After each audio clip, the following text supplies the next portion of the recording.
मैं जो है ये जब आर्टिकल पढ़ाने के लिए सोच रहा था तो मैंने सारी की सारी वीडियोस देखे कि लोग आखिर वास्तव में आर्टिकल पढ़ाए कैसे हैं और क्यों कंफ्यूजन क्रिएट होता है। जो मुझे कंफ्यूजन क्रिएट हो रहा था वही आपको भी होता होगा। तो उन सारी चीजों को हम सुधारने वाले हैं और वर्तमान में एग्जाम के पैटर्न में कैसे कैसे प्रश्न आ रहे हैं उसके बारे में हम लोग पढ़ेंगे। तो तैयार हैं आप सभी लोग? चलिए। हाँ, कमल मनोजिया, कुछ लोग राजस्थान से भी हैं। आपके तो राजस्थान के बहुत सारे पॉपुलर टीचर लोग भी हैं। तो चलिए, ये हम लोग का है। हेडिंग भी देख रहे हैं कि इसको देख डाला तो अनुच्छेद झिंगा लाला हो जाएगा। तो देखते हैं कि आर्टिकल ऑफ द कॉन्स्टिट्यूशन क्या है और कुछ बेसिक चीज। चलिए हम चलते हैं अपने क्लास की ओर और क्लास में हम लोग शुरू करते हैं बेसिक से, एकदम जीरो बेसिक से मैं आपको शुरू करूंगा और मैं आपको आर्टिकल्स के बारे में बताऊंगा। ठीक है, आर्टिकल्स माने अनुच्छेद और सब चीजें लिख के बताऊंगा, कुछ भी छपा हुआ नहीं है। ये दिमाग में आपको एकदम छप जाएगा, एकदम याद हो जाएगा अनुच्छेद के बारे में। और एक एक चीज एकदम शून्य से मैं शुरू करने वाला हूं। तो सबसे पहला इसमें यह है कि 3 शब्द आते हैं, 3 शब्दों को देख लें और फिर हम अनुच्छेद 1 से शुरू करेंगे। पहला शब्द हमारा यही है कि अनुच्छेद किसे कहते हैं, आर्टिकल्स किसे कहते हैं। दूसरा इसमें प्रश्न आता है कि धारा किसे कहते हैं, थोड़ा सा जानना जरूरी हो जाता है हमारा, सेक्शन या धारा।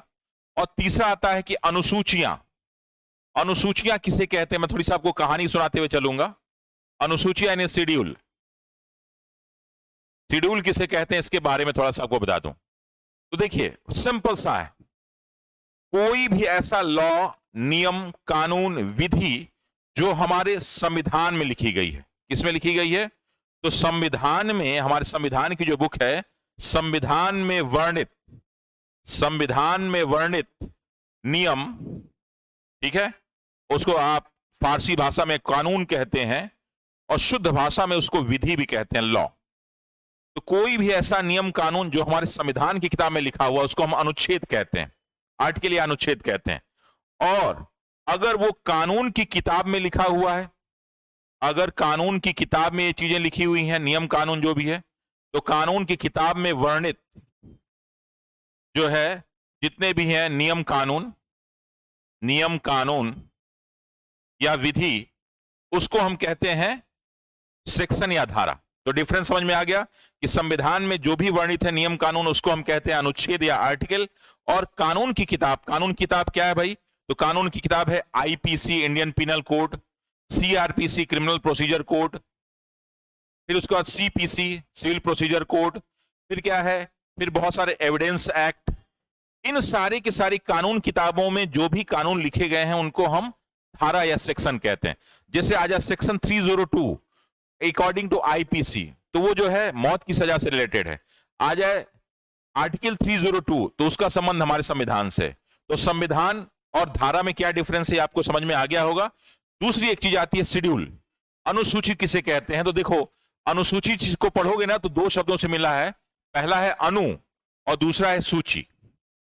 तो अनु का माने होता है पीछे, अनु का मतलब पीछे, और सूची माने हो गया लिस्ट। अनु माने पीछे, सूची माने लिस्ट, ठीक है। अनुचर माने पीछे चलने वाला, अनुचर पीछे चलने, अनुज आपके बाद जो पैदा हुआ, अनुज। तो अनु माने होता है पीछे वाला। तो ऐसी सूची जो हमारे संविधान में पीछे दी गई है, ऐसी सूची जो हमारे संविधान में लास्ट में दी गई है, उसको हम कहते हैं अनुसूची।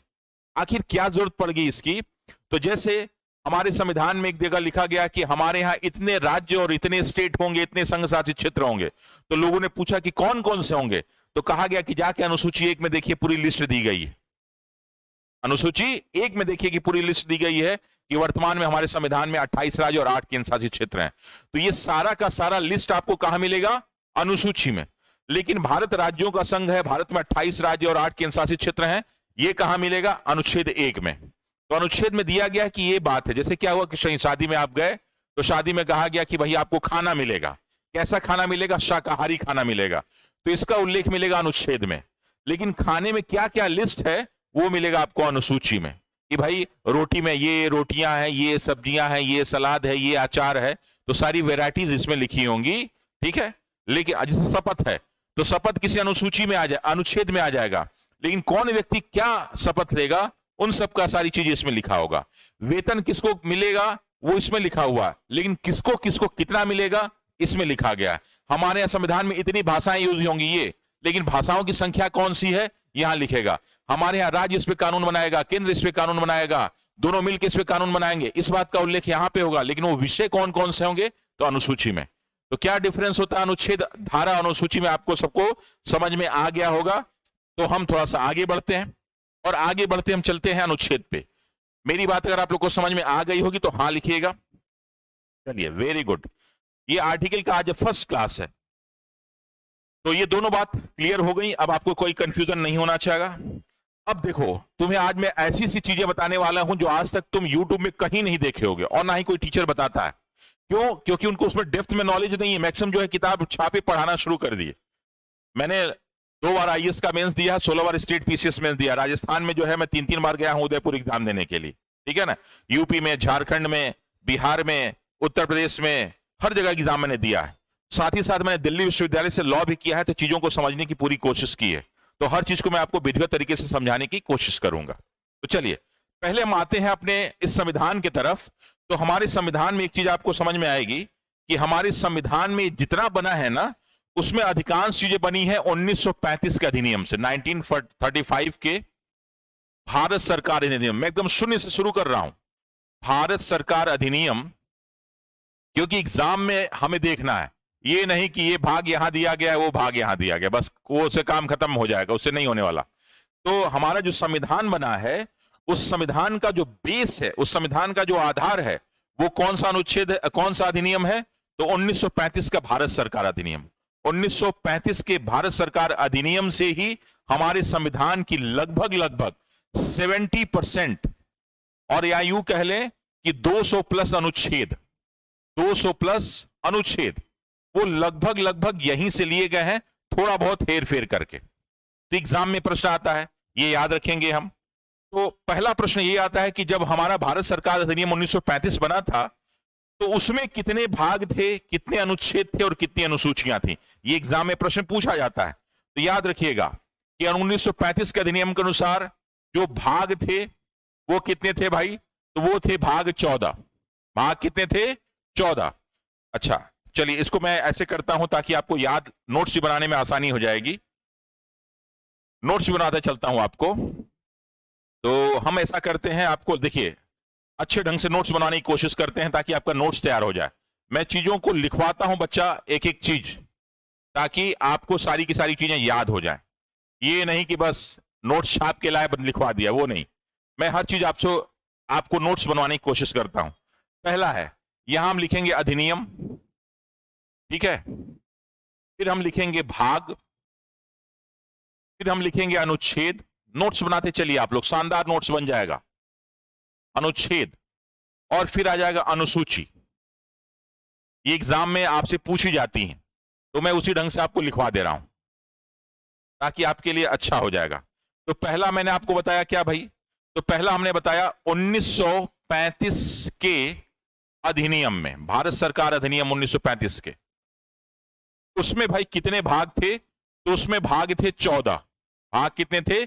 14। अगर पूछा जाए अनुच्छेद कितने थे, तो 321, 321 अनुच्छेद थे। और पूछा जाए अनुसूचियां कितनी थी? अनुसूचियां 10। ये एग्जाम में आता है और कई लोग गलती कर देते हैं। तो पहली चीज, 1935 के अधिनियम में कितने भाग थे? 14, अनुच्छेद 321, अनुसूचियां 10। ये सबको याद रहेगा। उसके बाद हमारे यहां संविधान सभा का निर्माण हुआ, बहुत सारी घटनाएं घटी।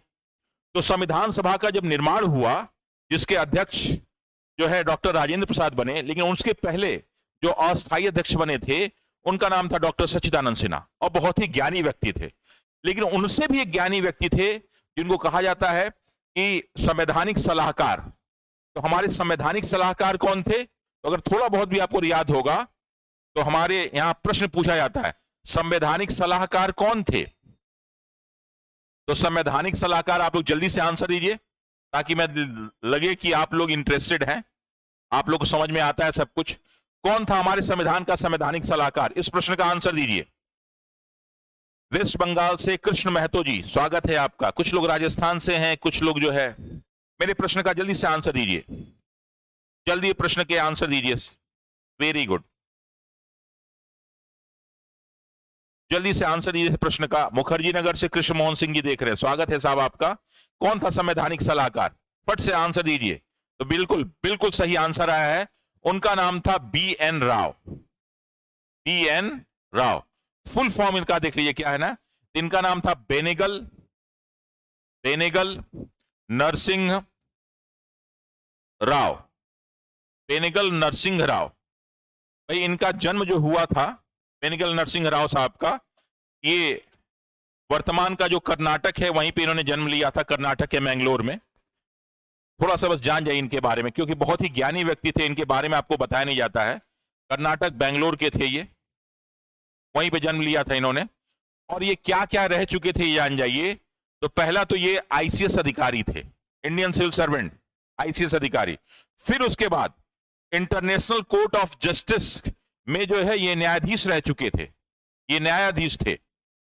और फिर तीसरी सबसे बड़ी खासियत, यूनाइटेड नेशन सिक्योरिटी काउंसिल में जून 1951 में ये अध्यक्ष भी रह चुके थे। तो सोच लो कि इतना बड़ा व्यक्ति जो है आईसीएस अधिकारी रह चुका हो अंग्रेजों के समय में, इसके अलावा जो इंटरनेशनल कोर्ट ऑफ जस्टिस जो हेग में है उसमें न्यायाधीश रह चुका हो, और जो है United nation security council UNO, उसमें जो सिक्योरिटी काउंसिल है मेन उसका अध्यक्ष रह चुका हो जून 1951 में। तो कितना ज्ञानी व्यक्ति होगा, इसीलिए उनको बनाया गया संवैधानिक सलाहकार। और सबसे पहले भारत का आजादी वाला जो वर्तमान संविधान है इसी व्यक्ति ने प्रारूप तैयार किया था। तो पूछा जाता है कि सबसे पहला प्रारूप किसने तैयार किया, तो यही संवैधानिक सलाहकार बी एन राव। सबसे पहला प्रारूप किसने तैयार किया, तो आप बोलेंगे कौन, बी एन राव। और अकेले तैयार नहीं किए, इनके साथ साथ उपाध्यक्ष महोदय भी थे। तो उपाध्यक्ष महोदय का क्या नाम था भाई, मैंने अभी आपको बताया। अरे अध्यक्ष महोदय जो सबसे पहले थे अस्थाई, तो उनका नाम था डॉक्टर सच्चिदानंद सिन्हा। ये भी बहुत ज्ञानी व्यक्ति थे, डॉक्टर सच्चिदानंद सिन्हा सीनियर मोस्ट व्यक्ति थे। तो इन दोनों ने मिलके हमारे वर्तमान संविधान का पहला प्रारूप तैयार किया, फर्स्ट प्रारूप इन्होंने ही तैयार किया। तो अब आपके एग्जाम में जो आजकल यूपीएससी वगैरह में बहुत सारे इस तरह के प्रश्न पूछे जा रहे हैं, तो उसमें देखिए कि जो पहला प्रारूप इन लोगों ने तैयार किया था, प्रथम प्रारूप, तो ये प्रश्न आएगा कि प्रथम प्रारूप में कितने अनुच्छेद थे और कितनी अनुसूचियां थी। तो जो प्रथम प्रारूप बनाया गया था उसमें भाग के बारे में तो डिफाइन नहीं किया गया है, लेकिन जो अनुच्छेद थे वो थे आपके 243 243 और अनुसूचियां थी 13। अनुच्छेद थे 243 और अनुसूचियां थी 13। तो याद रखिएगा कि संविधान का प्रथम प्रारूप किसने तैयार किया, तो दो लोगों ने मिलकर, डॉक्टर सच्चिदानंद सिन्हा और बी एन राव ने। लेकिन बी एन राव प्रमुख व्यक्ति थे, इसलिए उनको कहा जाता संवैधानिक सलाहकार या प्रथम प्रारूप तैयार करने वाले। प्रथम प्रारूप इन्होंने प्रस्तुत किया था। तो उसमें प्रथम प्रारूप में कितने अनुच्छेद थे, 243 और 13।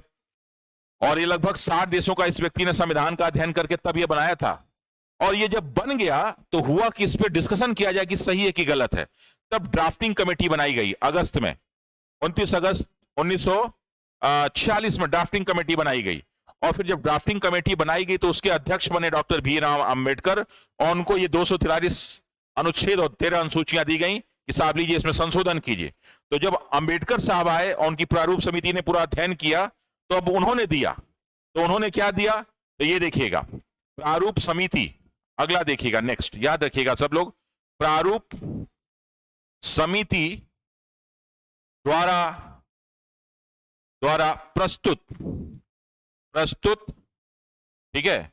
तो उसमें कितना प्रस्तुत किया गया, तो उसमें थे 315 अनुच्छेद और 8 अनुसूचियां, 315 अनुच्छेद और 8 अनुसूचियां। तो ये एग्जाम में आपसे पूछा जा सकता है कि अंबेडकर साहब वाली प्रारूप समिति ने जो प्रस्तुत किया था तो उसमें कितने अनुच्छेद थे, 315, और अनुसूचियां कितनी थी, 8 अनुसूचियां 8।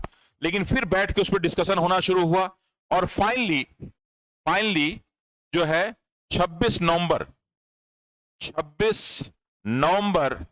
1949 को हमारा संविधान बन के तैयार हो गया। और तैयार बनने के साथ ही ये लागू हो गया। तो जब लागू हुआ तो उसमें कितने भाग थे भाई, तो 22 भाग थे। 395 आर्टिकल्स थे और 8 अनुसूचियां थी, यानी अनुसूचियों में कोई फेरबदल नहीं हुआ, बस अनुच्छेद में फेरबदल हो गया कि 80 अनुच्छेद बढ़ गए। तो 4 प्रश्न याद रखिएगा।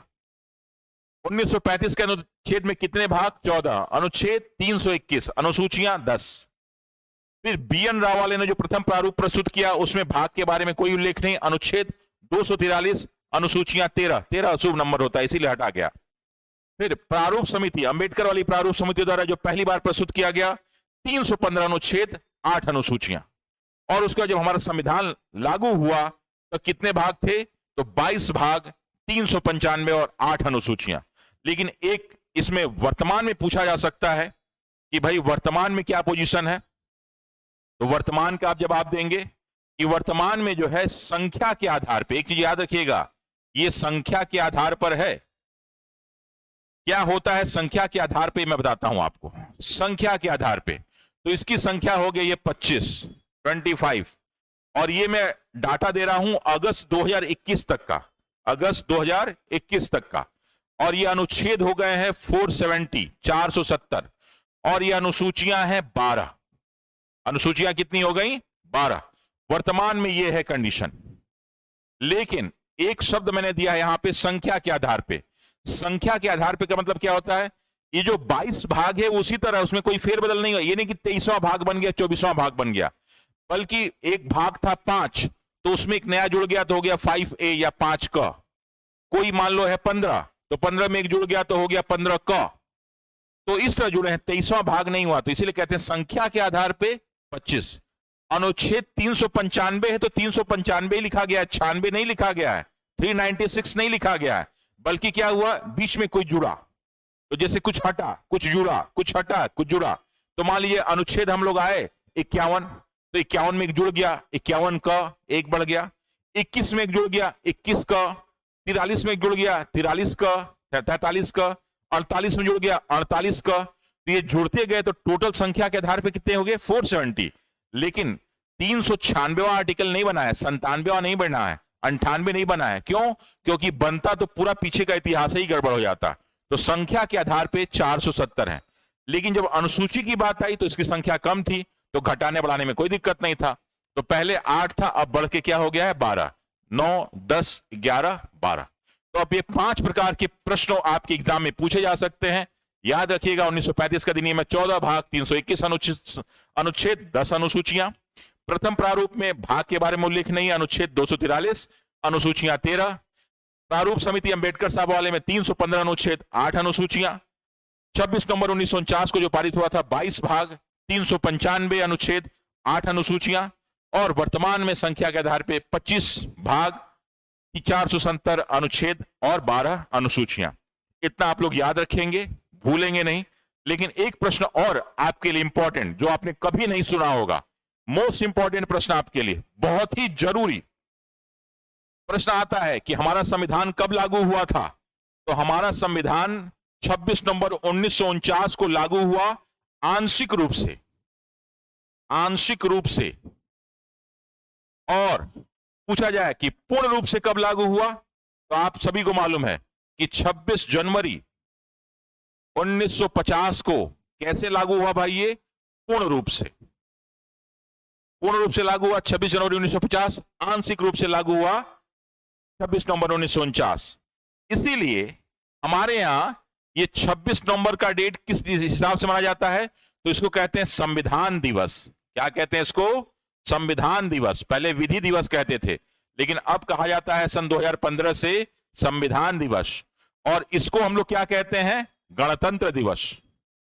इसको क्या कहते हैं? गणतंत्र दिवस। तो याद रखिएगा इस दिन हमारा गणतंत्र लागू हुआ था, राष्ट्रपति साहब बने थे। तो गणतंत्र दिवस कब? 26 जनवरी को। संविधान दिवस कब? 26 नवंबर को। याद रखेंगे। तो 26 नवंबर को आंशिक रूप से लागू हुआ। प्रश्न यहीं पे उठता है कि जब आंशिक रूप से लागू हुआ तो कुल कितने अनुच्छेद लागू किए गए? ये जो भी जानता हो इस प्रश्न का आंसर दीजिए। मेरे इस प्रश्न का आंसर दीजिए कि 26 नवंबर 1949 को कितने अनुच्छेद लागू हुए थे? देखें आप लोग कितने जान रहे हैं। सर आंसर में 470 की जगह 395 ही होगा। अगर लिखा होगा उसमें क्या लिखा होगा कि भाई संख्या के आधार पे कितना, तो आप 470 बोलेंगे। लेकिन अगर पूछा जाए मूल रूप से तो 395 ही बोलेंगे। हाँ, भाग 25 कैसे हो गया सर? देखो बेटा, मैंने कहा ना 1 से लेके 22 तक ही है, लेकिन फिर क्या हुआ कि जैसे भाग देखोगे 5, उसमें एक जुड़ गया 5A, 5 का मूल कर्तव्य वाला, तो एक भाग बढ़ गया ना, तो ऐसे ही 3 भाग बढ़े। चलिए ये बताइए। वेरी गुड, कुछ लोगों ने आंसर दिया है सही, कुछ लोगों ने गलत आंसर दिया है। बेटा सही आंसर है कि उस दिन लागू हुए थे 16 अनुच्छेद। कितने अनुच्छेद? 16। उनकी संख्या 16 है। याद रखिएगा इस चीज को। कुछ लोगों ने आंसर दिया है कितने उस दिन अनुच्छेद लागू हुए थे? 16। हमारे संविधान में कुल 16 संस्कार हैं, तो 16 संस्कार से याद रखिए कि पहले दिन संस्कारों को लागू कर दिया गया था। तो जितने 16 संस्कार, 16 बरस की बाली उम्र को सलाम। तो यही बाली उम्र हमारी जो आई थी संविधान की 26 नवंबर 1949 को, लेकिन 395 वाली आई थी 26 जनवरी 1950 को। तो ये 16 याद रखिएगा। कभी कभी हो सकता है पूछ दे कि कौन कौन से थे 16, तो बहुत ही आसान है, बहुत ही आसान है। क्या कि जब हमारा देश लागू हुआ था ना, अभी पूरा देश बन के तैयार नहीं हुआ था, तो कहा जो कम से कम नागरिकता वाला वही लागू कर दीजिए। तो लोगों ने कहा ठीक है भाई, नागरिकता वाला लागू करते हैं। तो 5, 6, 7, 8, 9, 5, 6, 7, 8, 9, 5 तो यही लागू हो गए। कहा उसके बाद चलते हैं जरा राष्ट्रपति महोदय के थोड़ा सा आगे, तो अगला है 60 नंबर, तो छठवां हो गया 60 नंबर। फिर अगला कौन सा? चलते हैं, चुनाव कराना बहुत जरूरी है, तो अनुच्छेद 324 चुनाव वाला। कहा फिर आगे भाई, कहा थोड़ा सा और आगे चलते हैं, कहीं झगड़ा मारपीट हो जाए, कहीं कुछ कानून लागू करना हो, तो 366 और 367, 366 और 367 ये लागू किए गए। कहा और क्या लागू किया जाए? तो थोड़ा सा और आगे बढ़ते हैं, 379 और 380, 379 और 380। कहा और भाई इतने से काम चल जाएगा? कहा नहीं, थोड़ा सा और लागू करते हैं, तो 388 यहीं जोड़ लीजिए, यहां एक और जोड़ लीजिए, 388, 88। और फिर जो लास्ट वाले हैं 391, 392, 93 और 94, 392, 393 और 394, यानी 95 लागू नहीं किया गया, सॉरी 394। तो अब जा देख लिया क्या ये है 16? 1 2 3 4 5 6 7 8 9 10 11 12 13 14 15 16। ये 16 जो संस्कार थे, ये 16 बरस की जो बाली उम्र थी, ये 26 नवंबर 1949 को क्या हो गया? लागू हो गया। 26 नवंबर 1949 को क्या हो गया? ये लागू हो गया। तो इतना आपको याद रहेगा, भूलेंगे नहीं। एक छोटा सा प्रश्न इसी में और आर्टिकल से रिलेटेड, कि हमारे यहां 42वें संविधान संशोधन को, 42वें संविधान संशोधन को क्या कहा जाता है भाई? तो कहते हैं sir mini constitution, mini constitution यानी लघु संविधान, लघु संविधान। अब पूछा जाए कि लघु संविधान क्यों कहते हैं? कहा संविधान में बहुत सारा परिवर्तन किया गया, बहुत सारे अनुच्छेद बदले गए, ये किए गए, वो किए गए। तो यही पूछा जा सकता है कि 42वें संविधान संशोधन द्वारा कुल कितने अनुच्छेद, कुल कितने अनुच्छेद बदले गए या शामिल किए गए? कुल कितने अनुच्छेद परिवर्तित हुए भाई? तो अगर इसका कोई आंसर जानता हो तो या एक भी बता दे हमें। बहुत ही इंपॉर्टेंट प्रश्न ये आपके लिए है कि कुल कितने अनुच्छेद परिवर्तित हुए लघु संविधान 1942 में, जो 1976 में हुआ था, इंदिरा गांधी ने कराया था 1976 में। अगर इस प्रश्न का आंसर किसी के पास है तो तुरंत आंसर दीजिए। बिल्कुल, अगर किसी के पास इसका आंसर है तो जल्दी से इसको लागू कर दीजिए। सर 15 ही लागू क्यों किए गए थे? लागू तो बेटा सबका 16, लागू तो 16 कर दिए जाते, लेकिन दिक्कत क्या थी कि नेहरू जी को दिक्कत हो रही थी कि उनका एक बात अलग है। वेरी गुड अरविंद कुमार जी, शाबाश। अरविंद कुमार ने एकदम सही आंसर दिया है, 59। अरविंद कुमार ने आंसर दिया है 59। बहुत ही बढ़िया, बहुत ही शाबाश, तुम्हारी तैयारी एकदम परफेक्ट है बेटा। बिल्कुल अरविंद कुमार, तूने बहुत अच्छा आंसर दिया। लेकिन 59 ही क्यों? वाई 59? अगर पूछा जाए कि 59 ही क्यों किए गए, 60 क्यों नहीं किया गया, ठीक है, 58 क्यों नहीं किया गया, 59 ही क्यों? तो याद रखिएगा, कांग्रेस की सरकार, इंदिरा गांधी की सरकार, लोकतंत्र की हत्या, संविधान में परिवर्तन और कांग्रेस की एक बहुत बड़ी आदत है कि कुछ भी करती है तो अपने परिवार के नाम पे। तो हुआ क्या, ये लागू हुआ 1976 में, चेंज किया गया, और इंदिरा गांधी पैदा हुई थी 1917 में। तो इसमें से अगर घटा दें तो 16 में 7 गया 9, और 6 में से 1 गया 5, यानी उस समय इंदिरा गांधी की उम्र कितनी थी? 59 ईयर्स। इंदिरा गांधी 59 ईयर्स की थी। तो कहीं की जितनी हमारी उम्र है उतना ही परिवर्तन होना चाहिए, इसीलिए 59 परिवर्तन हुए। याद रहेगा सभी को, उस समय इंदिरा गांधी की उम्र 59 साल थी और कितने परिवर्तन हुए? 59। ये सभी को याद रहेगा। क्यों ऐसा हुआ? याद रहेगा सभी को? जल्दी से बोलिए हां सर याद रहेगा, नहीं बोलेंगे तो पिटाएंगे। ये याद रहेगा सभी को 59? Very good very good very good. Krishnamohan Singh ji याद रखिएगा इन सब चीजों को, ये आप ही लोग के लिए मैं पढ़ा रहा हूं। अभी तक ये जो है यूट्यूब के इतिहास में कोई नहीं पढ़ाया है, बहुत सारे बड़े बड़े टीचर पढ़ाए, कोई नहीं पढ़ा। ये आपके लिए पढ़ा रहा हूं ताकि आप लोग याद रखिएगा, इस चीज को दिमाग में याद रखिएगा। ये आपके लिए बहुत ही महत्वपूर्ण चीजें हैं। आप लोगों से बहुत सारी चीजें संविधान में छुपाई जाती हैं, उन सारी चीजों का मैं आज भी खोलता रहूंगा। ठीक है, 59। ओके, अब हम आ जाते हैं आपके मेन टॉपिक की ओर। इतनी बातें समझ में आ गई आपको? इसमें से मुझे लगता है कि बहुत सारी चीजें आप सही ढंग से नहीं जानते होंगे, आज जान गए होंगे। तो चलिए हम लोग चलते हैं संविधान की तरफ और चले आते हैं अनुच्छेद की तरफ। आ जाइए, आपका अनुच्छेद। आज की क्लास बहुत ही शानदार होगी और कल सुबह 10:30 बजे मिलेंगे तो इससे भी शानदार क्लास करने की कोशिश करूंगा। ओके चलो, वेरी गुड वेरी गुड। हाँ, याद करने का तरीका नहीं बेटा, ये सच्चाई है। आप देखे होंगे कि भारत में जितना संस्थान, जितनी रोडें, जितने इंस्टीट्यूशन सारे बने होंगे, कहीं ना कहीं 3 ही लोग का नाम आता है, महात्मा गांधी, जवाहरलाल नेहरू, इंदिरा गांधी और चौथे राजीव गांधी। बाकी और किसी कांग्रेस के नेता का नाम नहीं आता है। तो उसके पीछे कुछ न कुछ कारण तो है। चलिए, वेरी गुड। एक तीर से 2 निशाना, 2 नहीं 4।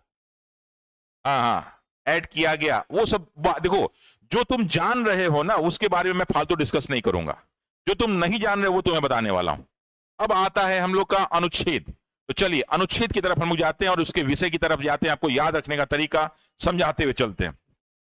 तो यहां हम लिखेंगे अनुच्छेद या आर्टिकल, अनुच्छेद या आर्टिकल लिखते हैं, और यहां पे लिखते हैं विषय कि कौन सा उससे विषय रिलेटेड था। ठीक है, अनुच्छेद या विषय देखते हैं हम लोग। तो ये आपके लिए,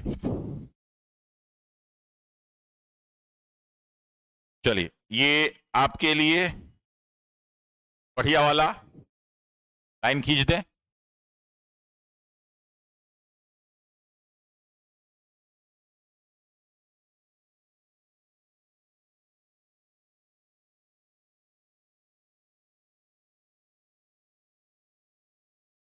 अब चलिए इसमें आपको मैं लिख के दिखाते चलता हूं, याद रखिए, रखने का तरीका ही बताते चलूंगा और हर चीज को समझाते हुए चलूंगा।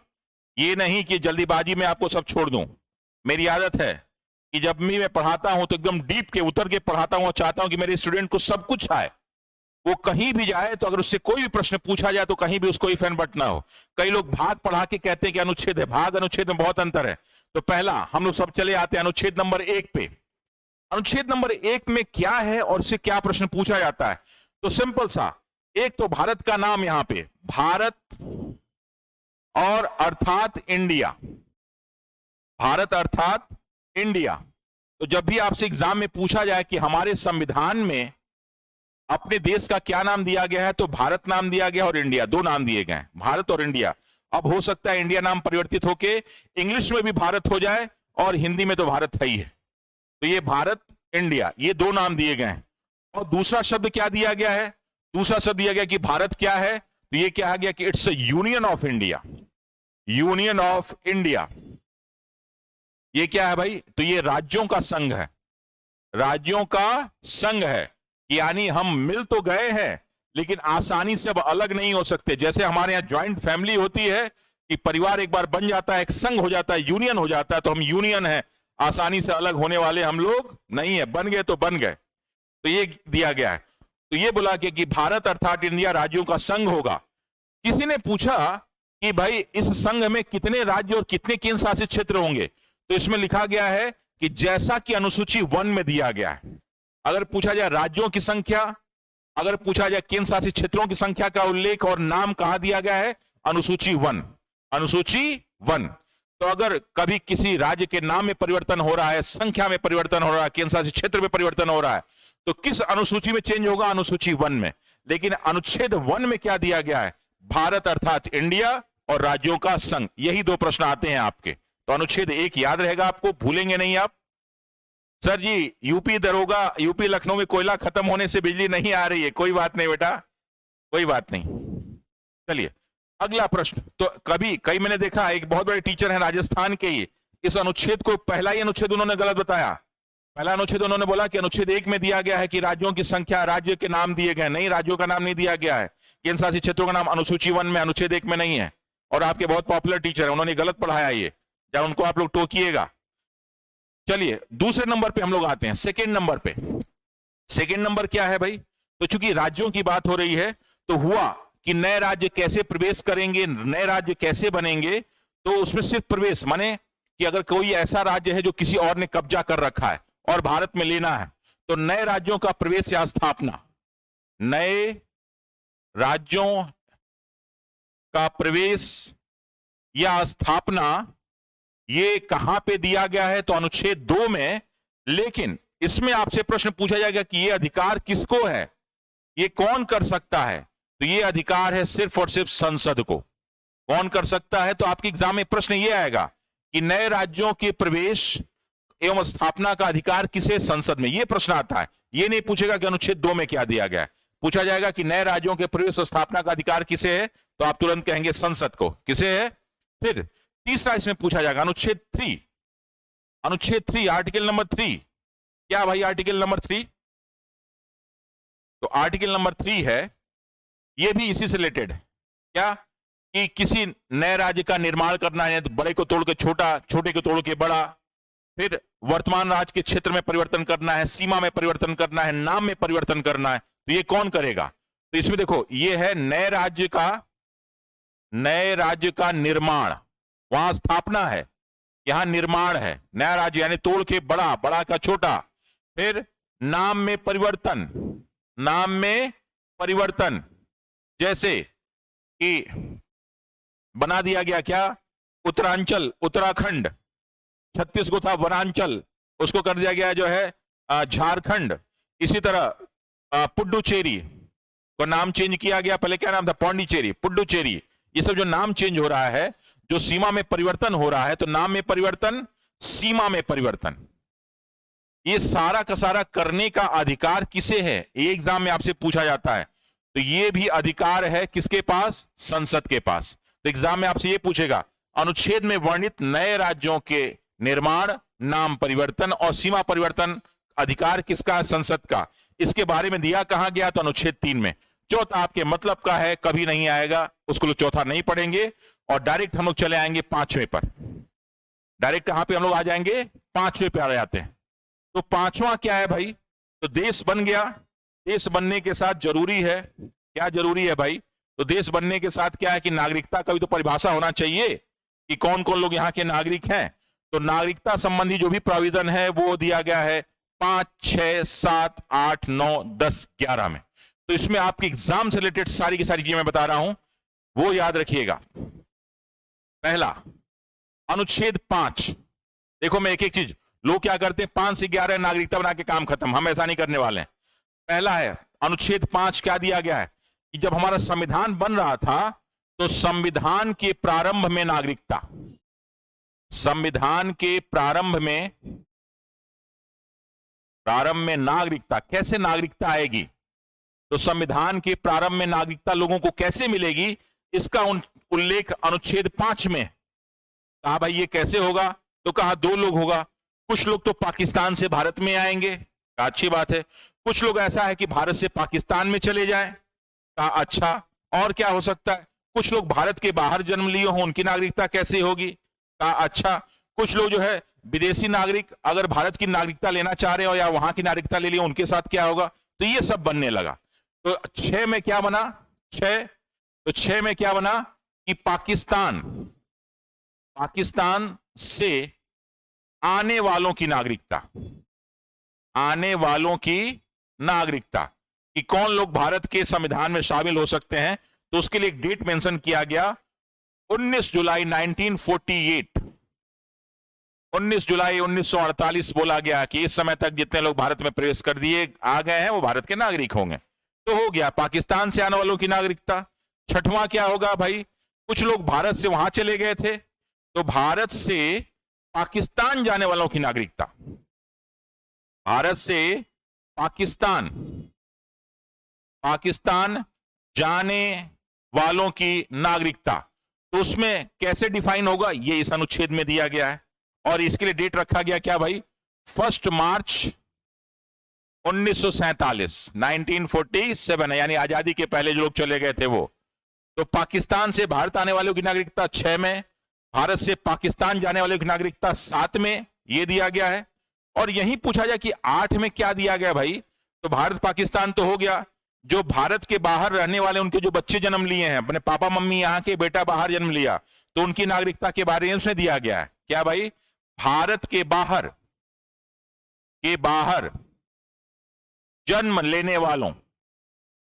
लेने वालों की नागरिकता कैसे डिफाइन होगी, तो ये 8 में दिया गया, ये 8 में दिया गया। अच्छा, कोई विदेश में ही रह गया और विदेशी नागरिकता उसने नागरिकता ले ली, तो क्या होगा, यहां की नागरिकता समाप्त, ये हो सकता है। तो अगला नेक्स्ट हो जाएगा क्या, विदेशी नागरिकता लेने वाले, विदेशी नागरिकता लेने वालों की नागरिकता कैसे डिफाइन की जाएगी। कोई व्यक्ति विदेश में रह रहा है और वहां की नागरिकता ले लिया तो क्या होगा, तो ये यहां डिसाइड होगा कि उसकी नागरिकता रखी जाए या छोड़ दी जाए। तो इसका उल्लेख है अनुच्छेद 9 में, इसका उल्लेख है अनुच्छेद 9 में। अब हुआ कि ये सब डिसाइड कौन करेगा कि ये क्या क्या होगा, ये सब कौन डिसाइड करेगा, क्या कौन डिसाइड करेगा, संसद डिसाइड करेगी नागरिकता कैसे मिलेगा। तो ये संसद द्वारा बनाए गए जो नियम कानून है कि संसद ही ये डिसाइड करेगा, इसका उल्लेख अनुच्छेद 10 में। जैसे अभी सीए हुआ था ना, तो आपसे पूछा जा सकता है कि भारत सरकार द्वारा जो अफगानिस्तान, पाकिस्तान या अन्य देशों में, 3 देशों का नाम दिया गया, भारत, पाकिस्तान और बांग्लादेश में, ऐसे लोग जो यहां के थे उनको नागरिकता दी गई, तो ये संविधान के किस भाग में आता है, संविधान के भाग 10 में। यानी नागरिकता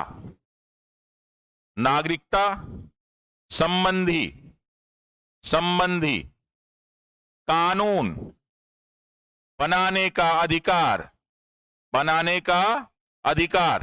और सबसे पहला बन भी गया था, ठीक है ना। तो ये कब हुआ था, 1955 में, भारतीय नागरिकता कानून। तो बनाने का अधिकार किसके पास होगा, तो संसद। आंसर क्या जवाब देंगे आप लोग, संसद के पास। अधिकार किसके पास है, ये संसद ही बनाएगी और कोई नहीं बना सकता। तो पूछा जा सकता है कि अच्छा भाई 1955 बना, क्या सुधार भी हुआ, कहा हाँ सुधार भी बहुत बार हो गया, भारत तो संविधान बनता ही सुधार के लिए। तो पूछा जाएगा कि सुधार कब कब हुआ, तो सुधार लिखिएगा, आपके एग्जाम में आता है। पहला है 1986, 1986 में सुधार हुआ। कहा फिर हुआ 1992 में सुधार हुआ, कहा वेरी गुड। कहा फिर कब सुधार हुआ, कहा 2003 में सुधार हुआ, कहा ओके। फिर कब सुधार हुआ, कहा 2005 में सुधार हुआ, कहा ओके। कहा फिर कब सुधार हुआ, कहा 2015 में सुधार हुआ, कहा फिर कब सुधार हुआ, कहा अभी सुधार हुआ है, सरकार ने किया 2019 में, तो 2019 में सुधार हुआ है। ये प्रश्न आंसर समझ में सबको आ रही है बात, very good very good. Sir NRI किस में आते हैं, बेटा वो नागरिकता का इशू है, उसको मैं बताऊंगा, ठीक है ना। तो देखिए सुधार कितने बार हुआ, 1 2 3 4 5 6 बार सुधार हो चुका है। बना कब था, 1955 में। बनाने का अधिकार किसको है, संसद में। इसका उल्लेख किस अनुच्छेद में है, अनुच्छेद 10 में। तो ये आपके एग्जाम में पूछा जा सकता है, ये अनुच्छेद पढ़ने का सही तरीका है। अब आप बड़े बड़े एग्जाम देने वाले हैं, बीपीएससी देने वाले हैं, आप यूपीपीसीएस देने वाले हैं, सचिवालय देने वाले हैं, इसके साथ दरोगा देने वाले हैं, यूपीएससी का एग्जाम दे रहे हैं, तो उसमें हवाबाजी वाले नहीं पूछता, रेलवे वाला नहीं है एग्जाम। अब रेलवे और एसएससी में भी टफ प्रश्न पूछने लगा क्योंकि सब लड़के दे रहे हैं, तो उसमें इस तरह से प्रश्न पूछे जा रहे हैं, इसलिए इस तरह से याद रखिए आप। Okay very good. अच्छा अब आपसे पूछा जाए एक और प्रश्न, इसी में मैंने पूछ लिया कि भाई नागरिकता देना है कि लेना है, कौन सा विभाग डिसाइड करता है। तो याद रखिएगा, ठीक है, ये अधिकार किसके पास है, तो ये अधिकार है गृह विभाग के पास, होम मिनिस्ट्री। ठीक है, आपके घर में कौन आएगा कौन नहीं आएगा, ये मम्मी डिसाइड करेंगी, पापा नहीं डिसाइड करेंगे, यानी गृह विभाग डिसाइड करता है। तो ये अधिकार किसके पास है, किसको मिलेगा वीजा, किसको नहीं मिलेगा, क्या होगा, ये सब होम मिनिस्ट्री डिसाइड करता है, गृह विभाग। तो ये सारे के सारे अधिकार डिपार्टमेंट पूछ ले तो आप गृह विभाग आंसर देंगे। याद हो गया सभी को? ठीक है। 10, तो ये संसद द्वारा बनाए गए विधि से नागरिकता 1955 में। और अगला इसी से रिलेटेड है जो अनुच्छेद 11 है, सबसे इंपॉर्टेंट, जो अभी मैं आपको बता रहा था। अनुच्छेद 11 क्या है कि ये सब कानून बनाने का अधिकार सारा नागरिकता संबंधी। तो लिखिए, नागरिकता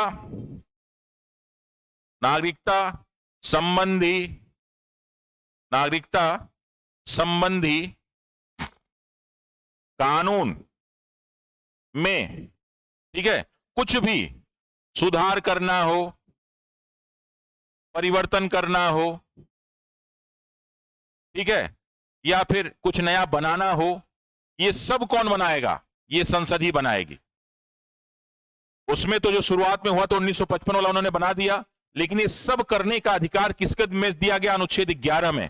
तो नागरिकता संबंधी कानून में जितना भी सुधार होगा, परिवर्तन होगा, बनाना, ये सब अनुच्छेद 11 में दिया गया और इस संसद को बनाने का अधिकार है। तो ये पूरा का पूरा हो गया आपका अनुच्छेद जो नागरिकता से संबंधित है। अब हम लोग चले आते हैं फंडामेंटल राइट्स। इस पे आते हैं हम लोग, मूल अधिकार, फंडामेंटल राइट्स में आते हैं। तो जा देखते हैं कि फंडामेंटल राइट्स क्या क्या है भाई। ये भी बहुत आसान है, लेकिन आपसे जो प्रश्न पूछा जाता है आपको बताया नहीं जाता, मैं आपको बताने जा रहा हूं। ठीक है, याद रखेंगे सब लोग। मूल अधिकार की बात हम करने लगे। मूल अधिकार, आज आपको मूल अधिकार ये है भाग 3। ठीक है, पूछा जाए कहां से लिया गया मूल अधिकार भाई, तो यूएसए के संविधान से। ठीक है, पहले कितना था? 7 था, अब कितना हो गया? 6 हो गया। ठीक, आज मैं आपको अनुच्छेद 51 तक बताऊंगा। तो ये जा देखते हैं इसमें कि अनुच्छेद कहां से कहां तक है भाई। तो आप कहेंगे 12 से लेके 35 तक है सर। फिर कहेंगे इसको क्या कहा जाता है, तो इसको कहा जाता है मैग्ना कार्टा। क्या कहा जाता है आपको इसको? Magna carta. क्यों कहा जाता है ये सब मैंने पॉलिटी क्लास में पढ़ा रखा है। पॉलिटी क्लास में आप देखेंगे तो क्यों मैग्ना कार्टा कहा जाता है ये बता रखा है। तो जा देखते हैं इसमें आपके एग्जाम से रिलेटेड। अनुच्छेद 12 से शुरू होता है। 12 में क्या दिया गया है बहुत लोग को नहीं मालूम। 12 में दिया गया है राज्य की परिभाषा। मूल अधिकार से रिलेटेड नहीं है ये, राज्य की परिभाषा। पूछा जाता है एग्जाम में कि राज्य की परिभाषा किस अनुच्छेद में दिया गया है, तो अनुच्छेद 12। कई लोग मूल अधिकार को लेकर कंफ्यूज रहते हैं, उसमें मूल अधिकार नहीं दिया गया भाई। उसमें राज्य की परिभाषा में देश में कौन कौन लोग शामिल हैं, तो कहा देश में 2 लोग शामिल हैं। कौन कौन से लोग भाई? तो देखिए, विधायिका, राज्य में आती है विधायिका और राज्य में आती है कार्यपालिका। विधायिका और कार्यपालिका, यानी कि राज्य की परिभाषा में न्यायपालिका शामिल नहीं है। एग्जाम में प्रश्न आ जाए कि क्या न्यायपालिका राज्य की परिभाषा में शामिल है? नहीं है। कौन कौन शामिल है? विधायिका और कार्यपालिका, ये दोनों राज्य की परिभाषा में शामिल हैं, न्यायपालिका शामिल नहीं है। तो अगला आपसे पूछा जाएगा कि विधायिका माने क्या क्या भाई, तो विधायिका माने संसद, विधायिका माने विधानमंडल, राज्य वाला विधानमंडल, संसद शामिल है ये केंद्र वाला, विधानमंडल ये राज्य वाला। कहा वेरी गुड। कहा कार्यपालिका में क्या, तो भाई राज्य सरकार, भारत सरकार, ये भारत सरकार इसमें शामिल है। और कौन शामिल है? राज्य सरकार शामिल है इसमें। कहा वेरी गुड। और कौन शामिल है? कहा जितने अधिकारी कर्मचारी सरकार के अंदर काम कर रहे हैं, चाहे केंद्र में, चाहे राज्य में, चाहे विदेशों में भी। विदेशों का मतलब कि जितने लोग एम्बेसी में काम कर रहे हैं, दूतावास में, वो दूतावास वाले सारे के सारे कर्मचारी भी किसमें आते हैं? भारत की कार्यपालिका में, क्योंकि वो भारत की भूमि मानी जाती है। तो विधायिका यानी संसद यानी केंद्र, राज्य और विधानमंडल ये राज्य की परिभाषा में शामिल है। भारत सरकार, राज्य सरकार और दूतावास में काम करने वाले कर्मचारी इसमें शामिल हैं, और साथ ही साथ न्यायपालिका इसमें शामिल नहीं है। तो अनुच्छेद 12 में राज्य की परिभाषा दी गई है। राज्य की परिभाषा दी गई है। वेरी गुड, वेरी गुड, बहुत बढ़िया। समझ में आ रहा है सभी को? Very good. रोशन लाल मीना जी, आपको सर मैं 2000 किलोमीटर से देख रहा हूं। स्वागत है साहब आपका। 2000 से आप देखें और 20,000 से देखें। मैं तो चाहता हूं कि 2 लाख किलोमीटर से भी लोग देखें। लेकिन उनको अच्छी अच्छी चीजें समझ में आई। थैंक यू रोशन मीना जी, बहुत बहुत धन्यवाद, बहुत बहुत धन्यवाद आपको। तो ये याद रहेगा सभी को। तो भारत, ठीक है ना, राज्य सरकार, केंद्र सरकार, भारत सरकार, ये सब समझ में आ गया, इसमें कोई दिक्कत नहीं। और जितने भी अधिकारी काम कर रहे हैं, भारत सरकार के अधिकारी, राज्य सरकार के अधिकारी, दूतावास, जितने बड़े अधिकारी कर्मचारी काम कर रहे हैं, सब कार्यपालिका में शामिल हैं, न्यायपालिका में शामिल नहीं है। अनुच्छेद 12 ये हो गया बेटा। अब आते हैं अनुच्छेद 13 की तरफ। अनुच्छेद 13 में क्या शामिल है भाई? तो 13 में शामिल किया गया कि जो आपको मूल अधिकार दिया गया, उसमें कोई काट छांट करने लगेगा तो कौन रोकेगा? तो काट छांट करने लगेगा तो उसको रोकने वाला है कौन? न्यायपालिका। तो न्यायपालिका को दिया गया है शक्ति। क्या शक्ति दी गई है? कि भाई मूल अधिकार को आप कम या समाप्त करने वाला कानून नहीं बना सकते। तो याद रखिएगा क्या इसमें दिया गया है? मूल अधिकार को कम करना, हटाना, ठीक है, इस पे रोक लगा सकती है कौन? न्यायपालिका। कौन लगा सकती है भाई? न्यायपालिका। इस पे रोक लगा सकती है। अगर संसद ये काम कर रहा है, संसद अगर ये काम करे तो इस पे कौन लगा सकती है रोक? न्यायपालिका। कौन लगा सकती है? न्यायपालिका रोक लगा सकती है। और इसी को कहते हैं न्यायिक पुनरावलोकन। क्या कहते हैं? न्यायिक पुनरावलोकन। कि ऐसा कोई भी कानून जो संसद में, जो संविधान के अनुकूल नहीं हो, तो उसको फिर से कौन चेक कर सकता है? न्यायपालिका। तो पूछा जाता है कि न्यायिक पुनरावलोकन का उल्लेख किस अनुच्छेद में है? अनुच्छेद 13 में। पूछा जा सकता है कहां से लिया गया है? यूएसए से। कहां से लिया गया है? यूएसए से। इसमें दिया क्या है कि अगर मूल अधिकार को कम करना या हटाने की बात होती तो उस पर रोक लगा सकती है कौन? न्यायपालिका। ये करेगा कौन? संसद। तो 12 और 13 में क्या दिया है समझ में आ गया।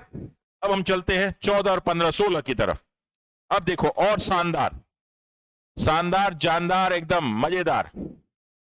इसमें क्या है इसको मैं आपको दिखाता हूं। ये शानदार क्यों बोल रहा हूं? क्योंकि यही है आपके एग्जाम में बार बार इससे प्रश्न पूछा जाता है और हम लोग नहीं जवाब दे पाते हैं। तो आज के बाद से आप जवाब देना शुरू कर देंगे, ठीक है ना? क्या क्या भाई दिया? इसको मैं अलग अलग पार्ट में बांटता हूं। तो देखिए अलग अलग पार्ट में बांटा मैंने।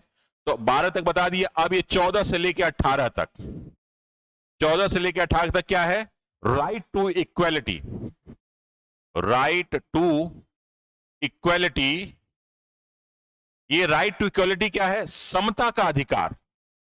समता का अधिकार, सभी लोग बराबर होने चाहिए, ना कोई छोटा ना कोई बड़ा। यानी कहीं भी किसी को छोटा करने की कोशिश की जाएगा तो अंत, ये सब नहीं होना चाहिए, ये सब गलत चीज है। तो इसमें पहला ये है कि कहां की बात हो रही भाई? तो अनुच्छेद 14। कहां हम लोग बराबर होने चाहिए? तो पहला है कानून की नजर में सभी बराबर। कानून की नजर में सभी क्या हैं? बराबर हैं, सभी इक्वल हैं, सभी समान हैं, कोई ना छोटा ना कोई बड़ा। अगर हम अपराध करते हैं तो हमको भी फांसी की सजा, और नरेंद्र मोदी करते हैं तो उनको भी फांसी की सजा, नीतीश कुमार और योगी करते हैं तो उनको भी फांसी की सजा। यानी कोई भी व्यक्ति कानून की नजर में विधि के समक्ष क्या है? समान है। न्यायालय के समान सब लोग क्या है? समान है। कहा अच्छा, और क्या आपने दिया? तो हमने कहा 15 और 16 भी दिए। कहा 15 और 16 क्या है? क्या दोनों बस एक ही चीज है? कहा क्या? कहा भारत में कुछ आधार पे जो है, भारत में कुछ आधार पे रोक टोक लगता है। तो किस चीज पे रोक लगता है भाई? उसको रोकना है। किसको रोकना है? तो भेदभाव को रोकना है। क्या करना है हमें भाई? भेदभाव को रोकना है। तो पूछता कि ये भेदभाव कहां होता है? तो एक होता है कि आम जीवन में भेदभाव होता है, आम जीवन में भेदभाव होता है। और कहां भेदभाव होता हो? सरकारी नौकरी में भेदभाव होता है, सरकारी नौकरी में भेदभाव हो सकता है। कहा अच्छा, तो किस आधार पे भेद होता है? तो बताते हैं, धर्म के नाम पे, और धर्म के साथ साथ और क्या है? किस नाम पे? मूल वंश के नाम पे, और भाई जाति के नाम पे। कहा वेरी गुड। कहा और नाम पे भी होता है? कहा हां, लिंग के नाम पे भी होता है, कि स्त्रीलिंग है कि पुल्लिंग है कि थर्ड लिंग। और कहा किस नाम पे? कहा जन्म स्थान के नाम पे, जन्म स्थान के नाम पे। यानी इन पांचों नाम पे, पांचों चीज पे, धर्म के नाम पे, मूल वंश के नाम पे, जाति के नाम पे, लिंग के नाम पे, 5 जन्म स्थान, यानी 5 चीजों के आधार पे 2 जगह भेदभाव होता है। कहां का? आम जीवन में और सरकारी नौकरी में। तो आम जीवन में भेदभाव को कैसे रोकेंगे? अनुच्छेद 15 द्वारा। और सरकारी नौकरी में कैसे? तो 16 द्वारा। यानी सरकारी नौकरी यानी लोक नियोजन में धर्म, मूल वंश, जाति, लिंग और जन्म स्थान के नाम पे भेदभाव को रोकना। अनुच्छेद 16 में कोई भेदभाव नहीं होना चाहिए। आम जीवन में धर्म, मूल वंश, जाति, लिंग और जन्म स्थान के नाम पे कोई भेदभाव नहीं होना चाहिए। अनुच्छेद 15। तो याद रहेगा अनुच्छेद 15 क्या है और 16 क्या है? 15 सामान्य जीवन में है और 16 सरकारी नौकरी में। कहा और कहां भेद होता है? कहा भारत की एक और समस्या है भाई। कहा 7। कहा एक यहां पे अस्पृश्यता होता है। कहा अस्पृश्यता क्या है भाई? तो कहते हैं अनटचेबिलिटी, जो निम्न वर्ग के लोग हैं उन पे छुआछूत। कहा अच्छा छुआछूत की बात है? कहा हाँ छुआछूत है। कहा इस पे भी रोक लगाओ। तो छुआछूत पे स्पेशली रोक लगा दिया गया। कहा और क्या रोक है? कहा सब जब अंग्रेज लोग आए थे ना तो बहुत सारी उपाधियां दे दिया, राय बहादुर हैं, राय साहब हैं, फलाने हैं, ढमाके हैं। तो इन सारे के सारे उपाधियों पर जो है रोक। कोई भी उपाधि सब हटा दो, फालतू कोई उपाधि नहीं रहेगी। तो कहा कि जो पद्म भूषण मिलता है, पद्म विभूषण मिलता है, परमवीर चक्र मिलता है, ये सब क्या होगा? कहा ये सब उपाधि नहीं है साहब, ये सब आपके जीवन की सफलता है, आपके कार्यों का जो है वो इनाम मिला है। तो जो कार्यों का इनाम मिला है, जो आपको पारितोषिक मिला है, जो आपको सम्मान मिला है, वो ले सकते हैं, उपाधि कोई नहीं ले सकते। अच्छा कोई विदेश वाला देने वाला हो तो कहा तब राष्ट्रपति साहब से परमिशन लीजिए, चले जाइए। तो याद रखिएगा क्या भाई? याद रखिएगा कि 12 से लेके अनुच्छेद 12 में क्या है? राज्य की परिभाषा। 13 में क्या है? मूल अधिकार को कम नहीं कर सकती संसद, करेगी तो न्यायिक पुनरावलोकन हो जाएगा। फिर 14 में क्या दिया गया है? कानून की नजर में सभी लोग बराबर हैं। फिर 15 में क्या दिया गया है? तो आम जीवन में धर्म, मूल वंश, जाति, लिंग, स्थान के नाम पे भेदभाव। 16 में क्या है? तो ये सरकारी नौकरी में जो इस आधार पे भेदभाव होता है उसमें रोकथाम। फिर 17 क्या है? 17 और अस्पृश्यता। क्या है वो? अस्पृश्यता। और उपाधियों के पर अंत या उपाधियों पर रोक किसमें दिया गया? 18। तो ये आपको याद हो गया? Very good. सर कैसा रहा यूपीएससी का पेपर? यूपीएससी का पेपर बहुत अच्छा था बेटा। अगर जो बच्चे इस तरह तैयारी किए होंगे तो उनका कभी भी गलत नहीं होगा। ईयर बट मैं एग्जाम नहीं दिया था, ठीक है? ओके चलिए, तो अब ये बात आ गई, किसी को इसमें कंफ्यूजन नहीं होना चाहिए। अब जो मजेदार आजकल जो पूछ रहा है उस पर हम लोग आते हैं। मजेदार क्या है भाई? आते हैं एकदम शानदार वाले पे। शानदार वाले पे आते हैं। ये एग्जाम में आपसे पूछता है और बहुत जरूरी है पूछना भी। क्या है तो जा दिखाते हैं आपको। ये एग्जाम में आपसे पूछेगा और आजकल तो बहुत ही ज्यादा इंपॉर्टेंट हो गया है। अनुच्छेद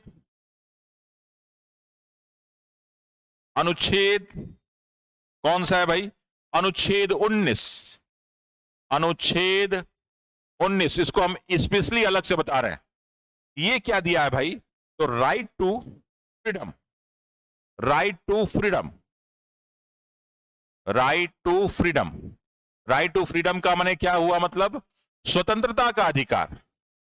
कैसी स्वतंत्रता भाई? तो अभी आपको गाना गा के सुनाता हूं। स्वतंत्रता का अधिकार ये पूछा जाता है। तो या देखिएगा आजकल कैसे प्रश्न पूछे जा रहे हैं। पहला पूछा जाता है 19 का क। 19 सॉरी मैं लिखता हूं इसका। 19(1) का क, 19(1) का ख, 19(1) का ग, 19 का घ, अंग, च, छ।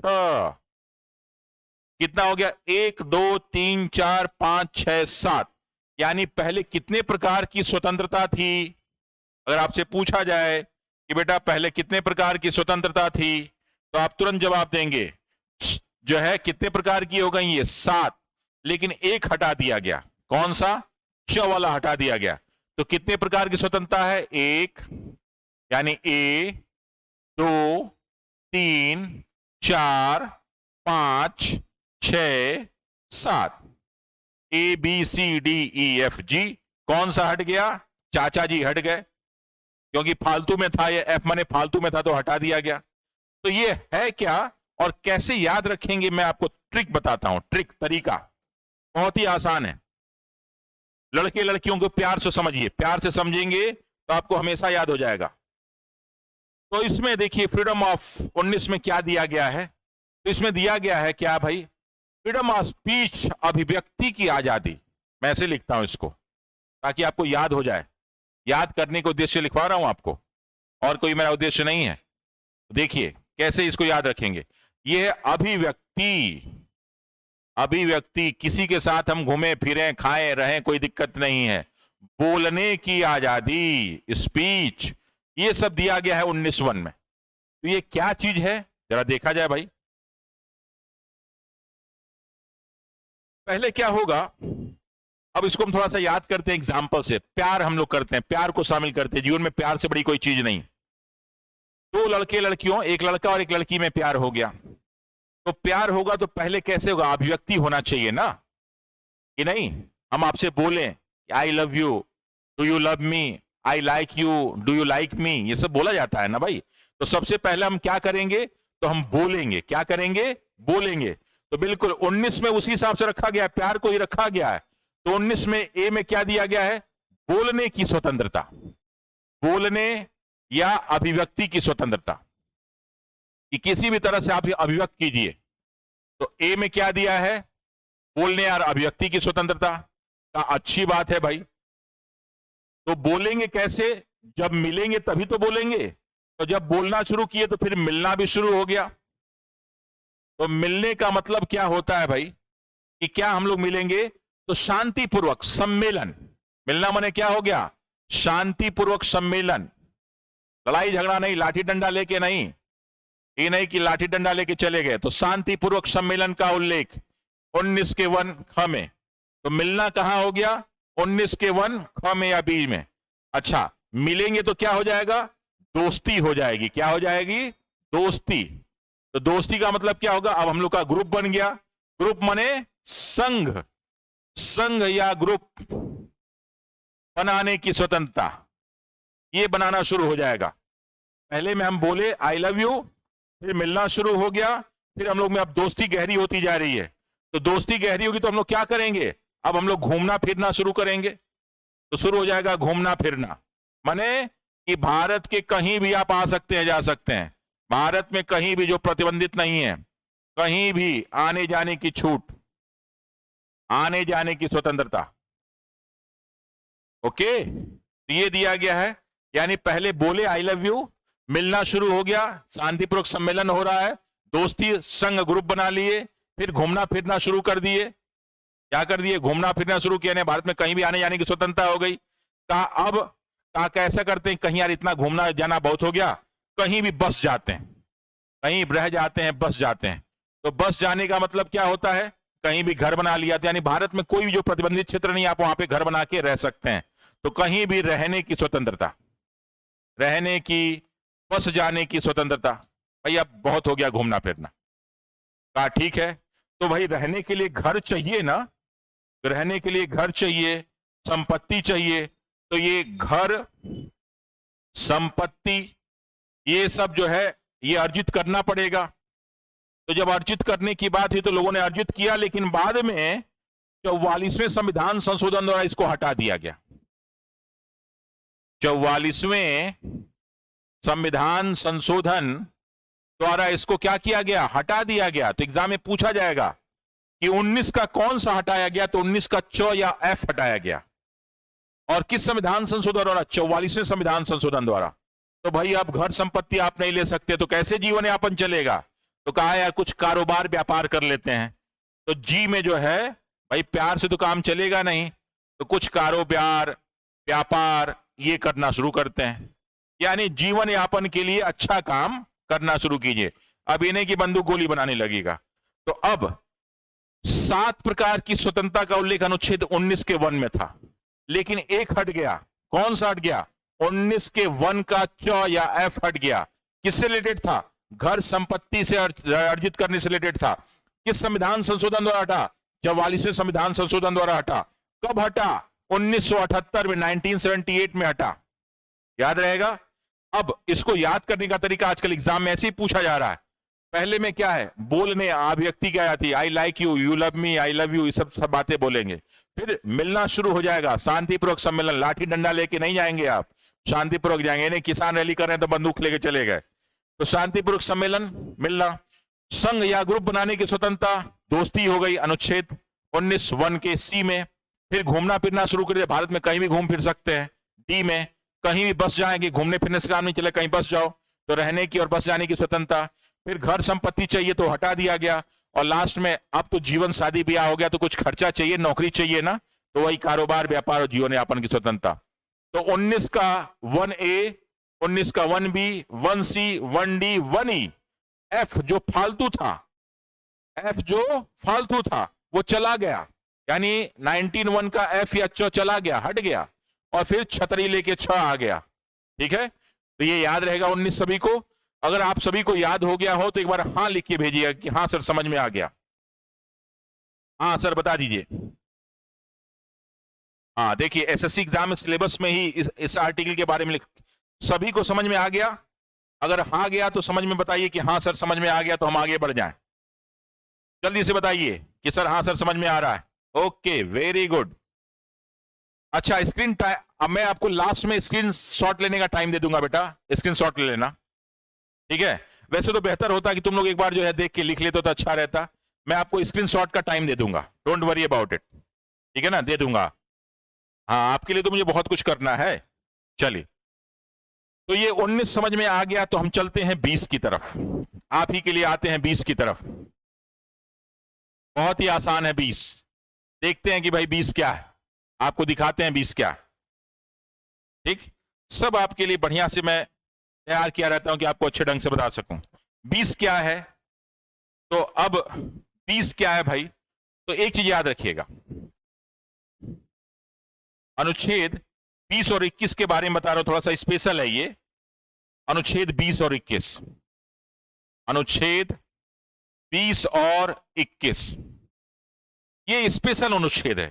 क्यों अनुच्छेद है? कि ये जो है आपातकाल में भी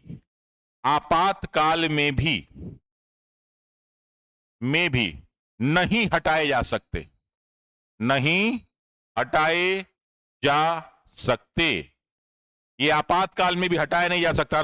आपके एग्जाम में आता है कि कौन से ऐसे दो अनुच्छेद हैं जो आपातकाल में भी नहीं हट सकते, तो अनुच्छेद 20 नहीं हट सकता, अनुच्छेद 21 नहीं हट सकता। तो पूछा गया कि 20 और 21 है क्या, तो कहा हम बताते हैं कि 20 और 21 क्या है। ये 20 क्या है और 21 क्या है, मैं आपको बताता हूं। 20 क्या दिया गया है कि क्या नहीं हटाया जा सकता, रॉलेट एक्ट। याद है रॉलेट एक्ट आपको, थोड़ा भी बहुत अगर याद है रॉलेट एक्ट? रॉलेट एक्ट में क्या दिया गया था, किसी भी व्यक्ति को गिरफ्तार किया जा सकता है और फिर उसको न बोलने की छूट, न अपना वकील करने की छूट, न अपनी बात कहने की छूट, तो यही तूने छूट दिया गया अनुच्छेद 20 में। तो अनुच्छेद 20 में क्या दिया गया, तो पहला तो यह दिया गया कि अपराध कोई व्यक्ति करेगा तभी उसको गिरफ्तार किया जा सकता है, वरना उसको गिरफ्तार नहीं किया जा सकता।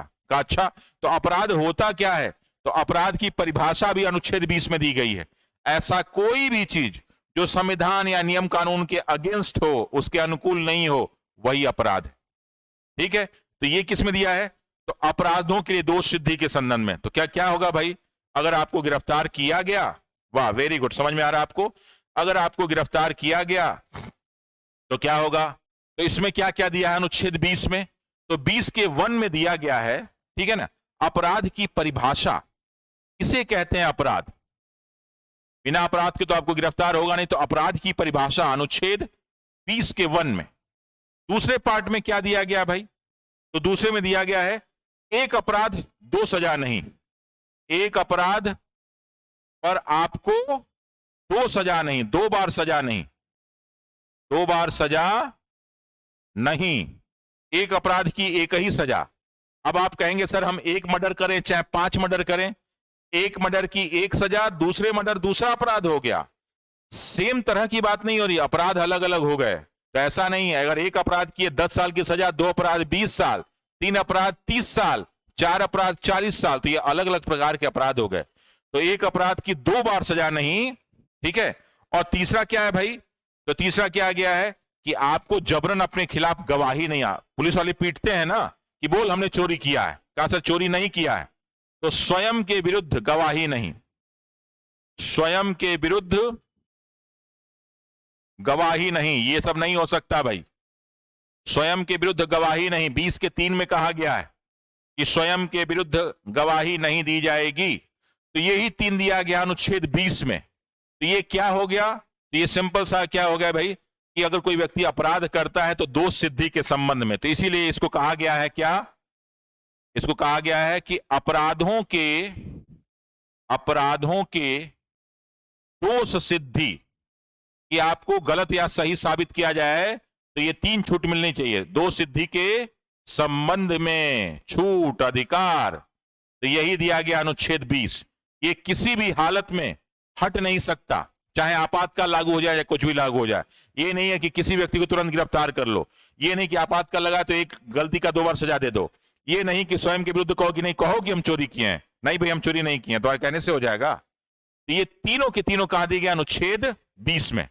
और पूछा गया कि अनुच्छेद 21 में क्या दिया गया है, तो इसमें और शानदार है, हमारे संविधान का सबसे शानदार अनुच्छेद, अनुच्छेद 21। अगर पूछा जाए आपसे कि सबसे सुंदर अनुच्छेद कौन सा है, तो अनुच्छेद 21। पूछा जाए क्या है भाई, तो right to personal life, right to personal life and liberty. समझ में आ रहा है सबको बात? अगर समझ में आ रहा है तो एक बार हाँ लिख के भेजिएगा कि हाँ सर समझ में आ रहा है, ताकि हम भी थोड़ा सा देख सकें कि आप लोग को मेरी बातें समझ में आ रही हैं कि नहीं। अनुच्छेद 21 सबसे सुंदर अधिकार, इससे सुंदर अधिकार कुछ हो ही नहीं सकता। जल्दी से जल्दी से जल्दी से बताइए कि हाँ सर समझ में आ रहा है।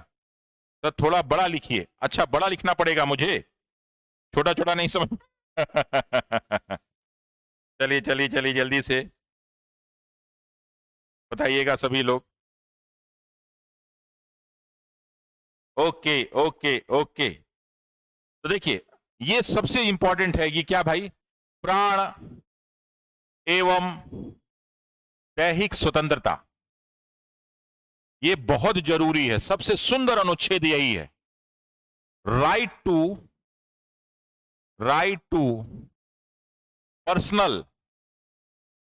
Personal life. ये अभी कल जो है संविधान, उसमें कल यूपीएससी के एग्जाम में आया था, right to personal life and liberty, right to personal life and liberty दिया अनुच्छेद 21 में। यह भी कभी हटाया नहीं जा सकता। ये कल के यूपीएससी के एग्जाम में आया हुआ प्रश्न है। इसमें क्या है भाई, यानी हमारे जीवन, पर्सनल जीवन से लिखा ना, personal life, personal life, personal life माने क्या होता है, निजता का अधिकार। निजता का अधिकार कहां दिया गया है, अनुच्छेद 21 में परिभाषित किया गया। ये बस लिख दिया गया है कि प्राण एवं दैहिक स्वतंत्रता, बाकी इसके बारे में कुछ नहीं लिखा गया है। अब ये सुप्रीम कोर्ट डिफाइन करती रहती है कि भाई ये होगा ये होगा ये होगा। कहा क्या होगा, कहा सबको निजता का अधिकार है, आप जबरन किसी के बारे में नहीं पूछ सकते। कहा अच्छा, कहा और नहीं, क्या नहीं कर सकते, कहा आपको चिकित्सा का अधिकार है, आपको चिकित्सा सुविधा मिलनी चाहिए। कहा वेरी गुड। आपको शिक्षा की सुविधा मिलनी चाहिए।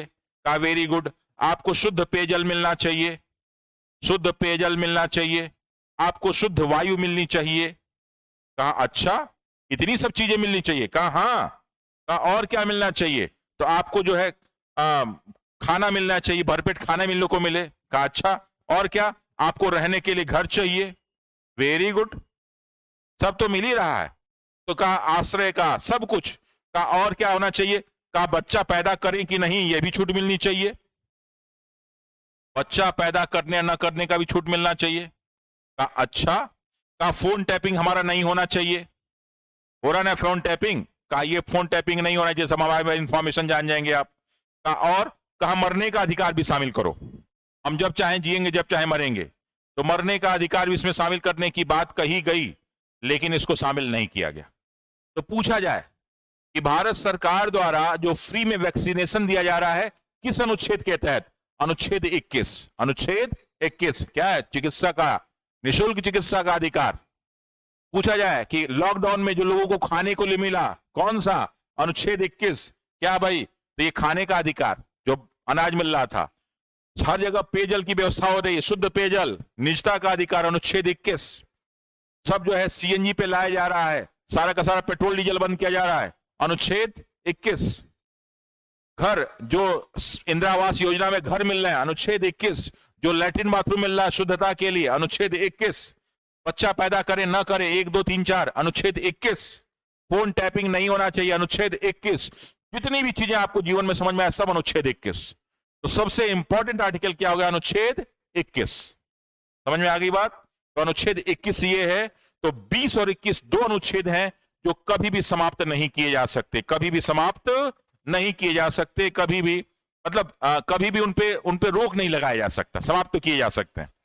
ओके ओके, चलिए कल मैं सुबह 10:30 बजे आऊंगा, कल मैं सुबह 10:30 बजे आऊंगा, क्योंकि शाम को आप लोग दशहरा घूमने निकल जाएंगे, परसों भी निकलने जाएंगे। तो कल इस हफ्ते भर में आपको पढ़ाऊंगा पूरा, रहोगे ना हफ्ते भर? कोई दिक्कत? इस हफ्ते भर सोम मंगल बुध बृहस्पति शुक्र शनि 5 दिन मैं आपको रेगुलर पढ़ाऊंगा सुबह 10:30 बजे से। तैयार रहिए, कल 10:30 बजे हम लोग मिलेंगे और ये पूरा कंटिन्यू करेंगे। आपको सब कुछ पढ़ाऊंगा जो भी आप चाहेंगे, ठीक? क्योंकि फिर जो है छुट्टियां खत्म हो जाएंगी तो हमारे पास टाइम नहीं मिलेगा। लेकिन चलिए, तो ये आपको मालूम हो गया, ये सब अनुच्छेद 21। तो याद रहेगा 20 और 21 क्या होते हैं? ये आपातकाल में भी हटाए नहीं जा सकते। आपातकाल में हटाता कौन है? राष्ट्रपति। बदले तो जा सकते हैं लेकिन हटाए नहीं जा सकते। अनुच्छेद 21। तो समझ में आ गया सभी को अनुच्छेद 21? अब हम लोग थोड़ा सा और आते हैं कि स्पेशल पे, वो भी थोड़ा सा अलग है, वो भी इसी मार्केट से रिलेटेड है। तो जा देखते हैं हम लोग अनुच्छेद 21 को। ठीक है, अनुच्छेद 21 आपको बता दें।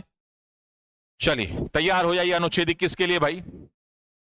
अनुच्छेद 21 क्या है देख लीजिए। सॉरी 21 करें 22, अनुच्छेद 22। पढ़ाने के चक्कर में नाम भी थोड़ा सा भूल जा रहे हैं, कोई दिक्कत नहीं। अनुच्छेद 22 देखिए, मूल अधिकार अब कभी भी आपका गड़बड़ नहीं होगा। और देख लीजिएगा पूरा सर्च करके, कोई मूल अधिकार इतना आपको विधिवत पढ़ा दे तो। ये आपके लिए मैं पढ़ा रहा हूं अनुच्छेद 22। 22 क्या है भाई? तो दो शब्द इसमें किए गए हैं। क्या? गिरफ्तारी। गिरफ्तारी, अब ये भी मैं समझाता हूं, चूंकि मैं लॉ का स्टूडेंट हूं तो ये सब आपको समझाऊंगा। गिरफ्तारी, ठीक है ना? एक शब्द, व निरोध। गिरफ्तारी व निरोध, ये क्या होता है मैं इसको बताता हूं आपको।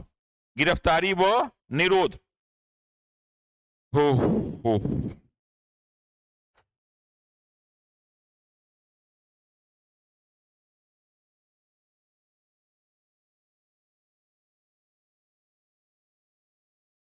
अनुच्छेद हम लोग कहां पे आ गए हैं भाई? 22 पे।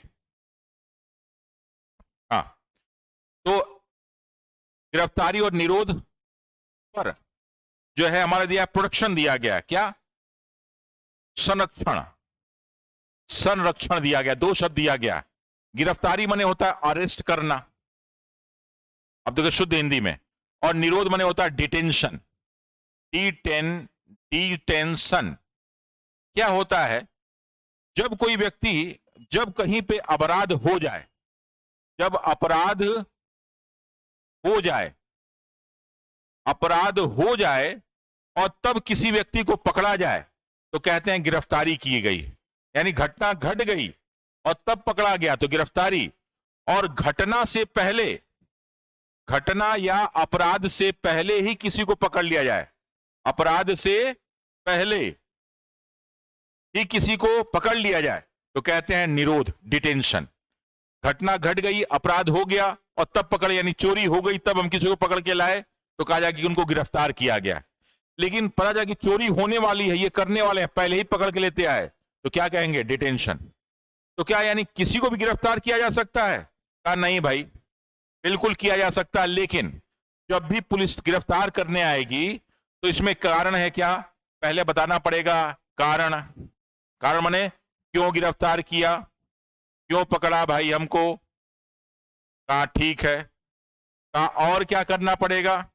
कहा कारण के बाद अगर हम चाहें तो मनपसंद वकील कर सकते हैं, तो मनपसंद वकील की सुविधा में मिलनी चाहिए, ये मिलना चाहिए। कहा अच्छा भाई। कहा और क्या मिलना चाहिए? कहा और ये मिलना चाहिए कि 24 घंटे के अंदर, 24 घंटे के अंदर मुझे नियरेस्ट जो मजिस्ट्रेट साहब हैं उनके साथ ले चलिए, उनके पास ले चलिए, जिसको कहते हैं हम हैबियस कॉर्पस। हैबियस कॉर्पस कहते हैं, यानी बंदी प्रत्यक्षीकरण। अगर किसी व्यक्ति को गिरफ्तार किया जाए या डिटेंशन किया जाए तो उस व्यक्ति को पहले तो बताना पड़ेगा कि आपको क्यों पकड़ा गया, फिर बताना, उसको फिर अपने मन का वकील करने की छूट होगी, और 24 घंटे के अंदर नियरेस्ट मजिस्ट्रेट के पास जाके ले जाना पड़ेगा कि साहब इनको हम इसलिए पकड़े हैं। 24 घंटे से ज्यादा आप किसी को गिरफ्तार नहीं कर सकते हैं।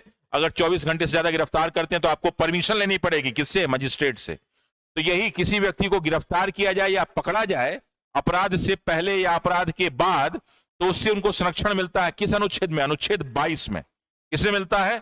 तो अब कई बार सरकार क्या करती है, किसमें ये काम कर लेती है। कश्मीर में हो सकता है कि 370 धारा हटाने के बाद लड़ाई झगड़ा मारपीट हो जाए। कहा तब, कहा जितने भी नेता वहां के हैं सबको गिरफ्तार करके हटा दो। तो ये हो सकता है कि आधार पे क्या हो गया? निरोध। उनको क्या किया गया? जबरन रोक दिया गया, रोक जा, नहीं जाओगे। कहा सब अपराध तो हुआ नहीं है। कहा कोई बात नहीं। तो कहा कि हमें अनुच्छेद 22 के तहत यह अधिकार है कि हमें जो है हमें कारण बताया जा रहा है। कारण आपको बताया जा रहा है। कहा और कहा 24 घंटे से अंदर आप ज्यादा नहीं रख सकते। कहा घबराइए मत, हमारे पास तरीका है। तो उसके तहत सरकार ने बहुत सारे कानून बनाए। कौन कौन कानून बनाए? तो एक कानून बना Misa, maintenance of internal security act, Misa. और क्या बना?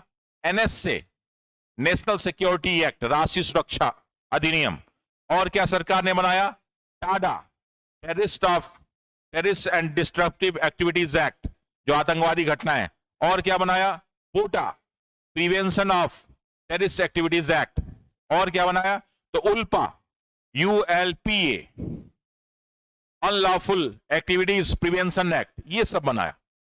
और इसी के तहत जब 1975 में आपातकाल लगा था तो सभी नेताओं को गिरफ्तार किया गया था, और उसी में हमारे बिहार के लालू जी को भी गिरफ्तार किया गया, यही मीसा एक्ट के तहत। जब गिरफ्तार होकर जेल में गए तो शादी उनकी हो गई थी। तब तक जो है राबड़ी जी ने मैसेज किया, हेलो सुन रहे हैं जी?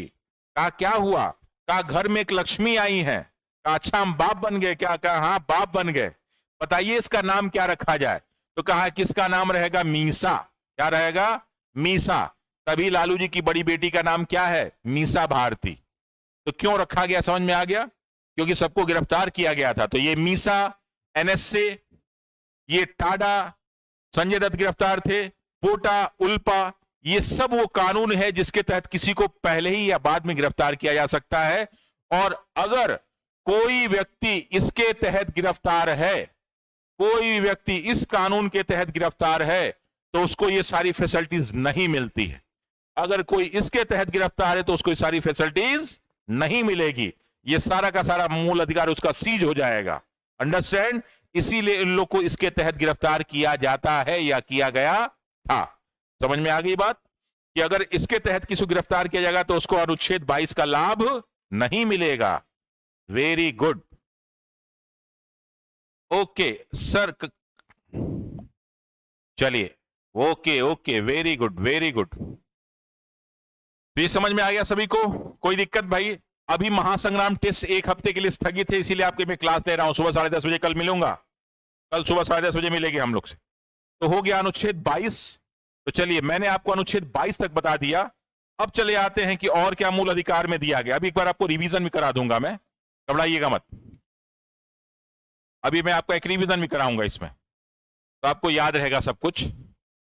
अब क्या दिया गया है तो देखिए, सारा का सारा मूल अधिकार ही मैं आपको पढ़ा दिया, अनुच्छेद की बात ही छोड़िए। दिया है शोषण। क्या दिया है भाई? तो अगला जो दिया है, शोषण के विरुद्ध अधिकार।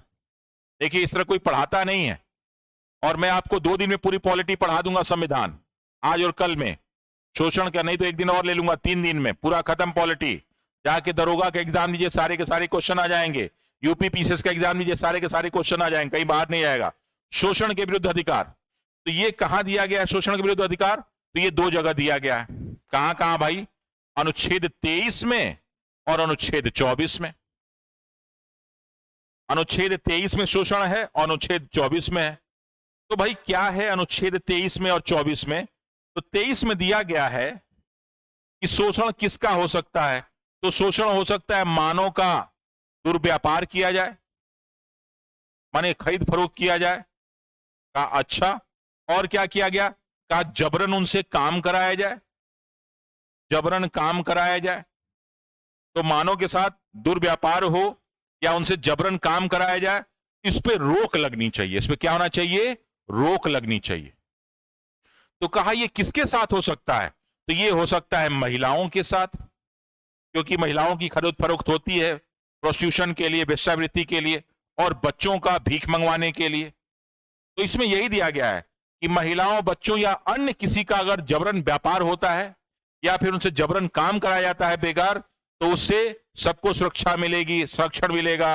अनुच्छेद कौन सा, 23, अनुच्छेद 23 दो, यानी एक महिला के बारे में दिया गया है, बच्चों के बारे में।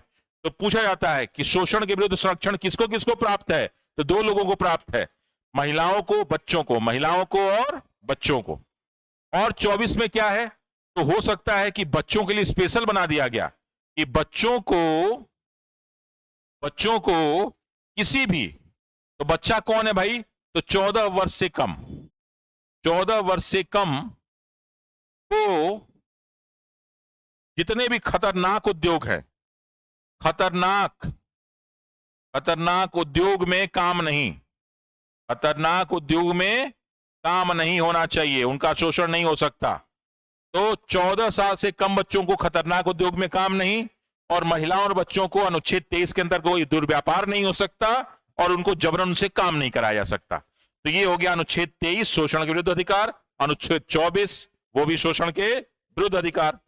फिर हम लोग चले आते हैं थोड़ा सा और, कौन सा अधिकार मिला है, इसको लास्ट में एक बार मैं रिवाइज करा दूंगा।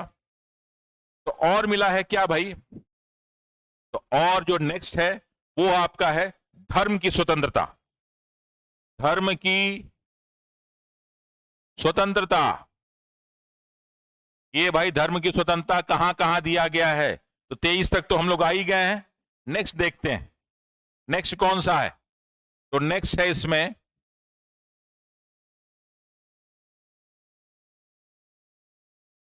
देखिए क्या है, कौन कौन सा इसमें दिया गया है। तो देखिए पहला है अनुच्छेद 25, 23-24 हो गया, 25, 26, 27, 28, 25, 26, 27, 28 किससे रिलेटेड है ये, धर्म की स्वतंत्रता से। अच्छा, तो धर्म की स्वतंत्रता को क्या हर आधार पे आपको छूट मिलेगी, कहा नहीं भाई, छूट मिलेगी लेकिन 3 आधार पे नहीं मिल सकती है। क्या क्या रोक लगाया जा सकता है, कहा तीन कौन कौन से आधार है जिसपे रोक लगाया जा सकता है, लोक व्यवस्था, अगर कोई काम ऐसा कर रहे हैं जिससे लोक व्यवस्था पे कोई संकट है तो रोका जा सकता है। कहा और किस पे, अगर सदाचार मोरालिटी पे होता है तो रोका जा सकता है, और किस पे, स्वास्थ्य में अगर किसी का प्रभावित हो रहा है तो आपको काम को रोका जा सकता है। जैसे मस्जिदों में सुबह सुबह जो है अजान के लिए लाउडस्पीकर का प्रयोग होना चाहिए कि नहीं होना चाहिए, कुरान में ऐसा कुछ नहीं दिया है, तो क्या उस पर रोक लग सकती है, हाँ रोक लग सकती है। किस आधार पे, स्वास्थ्य और लोक व्यवस्था के आधार पे। जो सड़कों के किनारे मंदिरों में भीड़ लगती है उसको रोका जा सकता है, बिल्कुल रोका जा सकता है, किस पे, लोक कल्याण, लोक जो है व्यवस्था और स्वास्थ्य के आधार पे। कोरोना काल में सारे के सारे जो है धार्मिक आयोजन बंद कर दिए गए, मस्जिदों पे रोक लग गया, मंदिरों पे रोक लग गया, दुर्गा पूजा पे रोक लग गया, किस आधार पे, अनुच्छेद जो है यही 23, 24, 25, 26 जो दिया, 25, 26, 24, 25, 26, 27, 28, 25, 26, 27, 28 में लोक व्यवस्था और स्वास्थ्य के आधार पे। तो पूछा जा सकता है कि कोरोना काल में सभी मंदिरों, मस्जिदों, गिरजाघर, गुरुद्वारे पे जो रोक लगाई गई थी वो कौन सा था, तो धर्म की स्वतंत्रता और लोक व्यवस्था, सदाचार और स्वास्थ्य के आधार पे। तो इसमें 25 में क्या दिया गया है, अगर आप किसी के धर्म को मानते हैं तो आप अंतःकरण से फॉलो कीजिए, आपको कोई रोकने वाला नहीं। तो अंतःकरण से अपना धर्म मानना, अनुच्छेद 25, अपना धर्म मानना, कोई आपको रोकने वाला नहीं, जैसे चाहो पूजा पाठ करो, कोई रोकने वाला नहीं है। तो कहा अच्छा भाई कोई धर्म का व्यक्ति, कहा हाँ, तो कहा हिंदू मुस्लिम सब, कहा हाँ, तो कहा हिंदू में कौन कौन लोग आते हैं, कहा हिंदू में 3 लोग आते हैं हिंदू के अलावा, कहा कौन कौन, तो सिख लोग आते हैं क्योंकि ये भी हिंदू से सिख बने हैं, कहा और, कहा बौद्ध लोग आते हैं, कहा और जैन। तो एग्जाम में पूछा जाता है कि हिंदू में कौन कौन शामिल हैं, तो सिख, बौद्ध और जैन। कौन सा अनुच्छेद, अनुच्छेद 25। हिंदू में कौन कौन शामिल है, तो हिंदू के अलावा सिख, बौद्ध और जैन। अनुच्छेद कौन सा, 25, अनुच्छेद 25 याद रहेगा सभी को। तो कहा कि भाई हमें पूजा पाठ करने के लिए हमारा मंदिर वंदिर होना चाहिए ना, कुछ रुपया पैसा होना चाहिए, कहा बिल्कुल होना चाहिए। तब तो कहा धार्मिक कर के लिए आप जो है संपत्ति इकट्ठा कीजिए, कोई रोकने वाला नहीं। तो इसमें याद रखिए आप लोग, धार्मिक कार्य हेतु संपत्ति इकट्ठा करना, संपत्ति को पाना, इस पे भी कोई रोक टोक नहीं होगा, आप कर सकते हैं, कोई दिक्कत नहीं है। मंदिर बनाइए, मस्जिद बनाइए, कोई समस्या का समाधान, उसमें कोई दिक्कत नहीं। कहा सरकार, अच्छा हम जबरन टैक्स लेने लगे, कहा नहीं, सरकार टैक्स वैक्स नहीं लेगी। तो धार्मिक कार्यों के लिए कोई जबरन कर नहीं, कोई जबरन टैक्स नहीं लिया जाएगा। कहा अच्छा और क्या हो सकता है, कहे भाई, तो कहा कि आप चाहें तो अपना शिक्षा संस्थान खोल लीजिए, उसमें कोई भी धार्मिक शिक्षा दीजिए, ठीक है, कोई भी इस तरह का काम कीजिए, धार्मिक लोग इकट्ठा हो, कोई रोकने वाला नहीं है। तो शिक्षा संस्थान धार्मिक शिक्षा दीजिए, आपको कोई रोक टोक करने वाला नहीं है। तो आपके एग्जाम में पूछा जाता है कि धर्म की स्वतंत्रता से आधारित कितने अनुच्छेद, 4, 25, 26, 27, 28। फिर पूछा जाता है कि किस आधार पर रोक लगाया जा सकता है, तो 3, लोक व्यवस्था, सदाचार और स्वास्थ्य, इस आधार पर रोक लगाया जा सकता है। हिंदू में कौन कौन शामिल है, तो सिख शामिल है, बौद्ध शामिल है, जैन शामिल है। फिर आपसे पूछा जा सकता है कि शिक्षा संस्थान और धार्मिक शिक्षा का अधिकार किस अनुच्छेद में आता है, तो अनुच्छेद 28 में। कोई जबरन कर नहीं लिया जाएगा, अनुच्छेद 27 में। धार्मिक संपत्ति, धार्मिक कार्य हेतु संपत्ति इकट्ठा कर सकते हैं, अनुच्छेद 26 में। और अपने मन से जो चाहे वो कर सकते हैं अपने धर्म के लिए, अनुच्छेद 25 में। तो ये 25, 26, 27, 28 याद रहेगा सभी को। Very good. Kunal Sharma ji, my name sir, I am watching from Chennai. स्वागत है कुणाल शर्मा जी आपका। ओके, प्राय मैम आप किस एग्जाम, अच्छा कमल मनोजिया जी, लालू जी के जेल कितनी बार हुआ है? ओके ओके ओके, चलिए तो ये हो गया 25, 26, 27, 28 याद रहेगा सभी को। Very good. अब हम आते हैं थोड़ा सा और, बस हम लोग ये मूल अधिकार खत्म हो जाएगा तो काम हम लोग का खत्म हो जाएगा। अगला चले आते हैं हम लोग। देखिए नॉर्मली इस तरह पढ़ाया नहीं जाता, लोग क्या करते हैं कि जल्दीबाजी में बस मूल अधिकार में दिया गया काम खत्म। एग्जाम उससे नहीं होगा बेटा, एग्जाम के लिए कुछ करना पड़ेगा, तो वही मैं आपके लिए करवा रहा हूं ताकि फायदेमंद हो जाए। तो अगला जो है अनुच्छेद है संस्कृति, संस्कृति प्लस शिक्षा। किसकी संस्कृति और शिक्षा? तो अल्पसंख्यकों की, जो अल्पसंख्यक लोग हैं, अल्पसंख्यकों की शिक्षा और संस्कृति का संरक्षण होना चाहिए, ये नहीं कि खत्म हो जाए। कहा ओके ये बात है। तो कहा इसका उल्लेख कहां दिया गया है भाई कि अल्पसंख्यक कौन है, कैसे क्या होना चाहिए? तो कहा बता रहे हैं आपको। तो ये दिया गया है 2 अनुच्छेदों में। अनुच्छेद दिया गया है 29 और अनुच्छेद 30। अनुच्छेद 29 और अनुच्छेद 30, 29 और 30 में दिया गया। तो कहा गया कि भाई किस आधार पे दिया जाएगा? तो कहा कि इन सभी अल्पसंख्यकों को अपनी भाषा और प्लस अपनी लिपि को संरक्षित करने का अधिकार है। इसके लिए जो चाहे वो करें, कोई दिक्कत नहीं है, संरक्षित करें। अनुच्छेद 29 में क्या दिया है? अल्पसंख्यकों की भाषा और लिपि को संरक्षित करना। कौन सा अनुच्छेद? अनुच्छेद 29।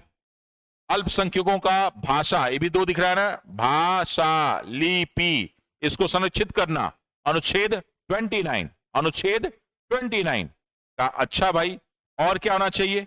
का अल्पसंख्यक अपने लिए बहुत सारा काम कर सकते हैं। तो हुआ कि अल्पसंख्यक कौन है?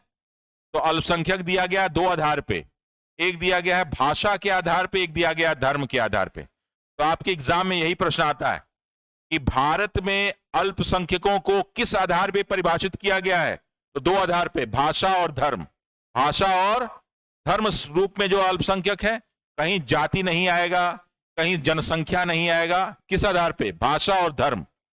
ये नहीं कि किसी की संख्या कम है तो अल्पसंख्यक माने को जिनका भाषा बहुत कम है वो भी शामिल हो सकते हैं, जिनका धर्म में संख्या कम है वो भी शामिल हो सकते हैं। तो एग्जाम में पूछा जाता है कि अल्पसंख्यक का आधार क्या है? तो भाषा और धर्म, अनुच्छेद 30, और भाषा और लिपि को संरक्षित करना, अनुच्छेद 29।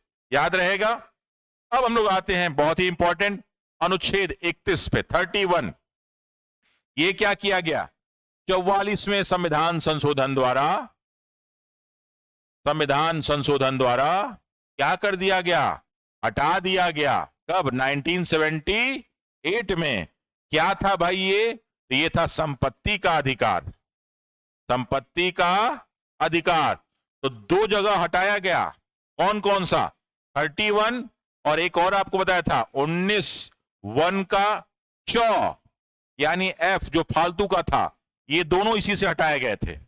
और हटा के इसको कहां ले जाया गया? तो इसको हटा के ले जाया गया अनुच्छेद 300 क में, और क्या बना दिया गया इसको? विधिक अधिकार। यानी अगर आपका कोई प्रॉपर्टी छीनता है तो आप कोर्ट में जा सकते हैं, और कोर्ट में जिस हिसाब से कानून चलता है चलेगा।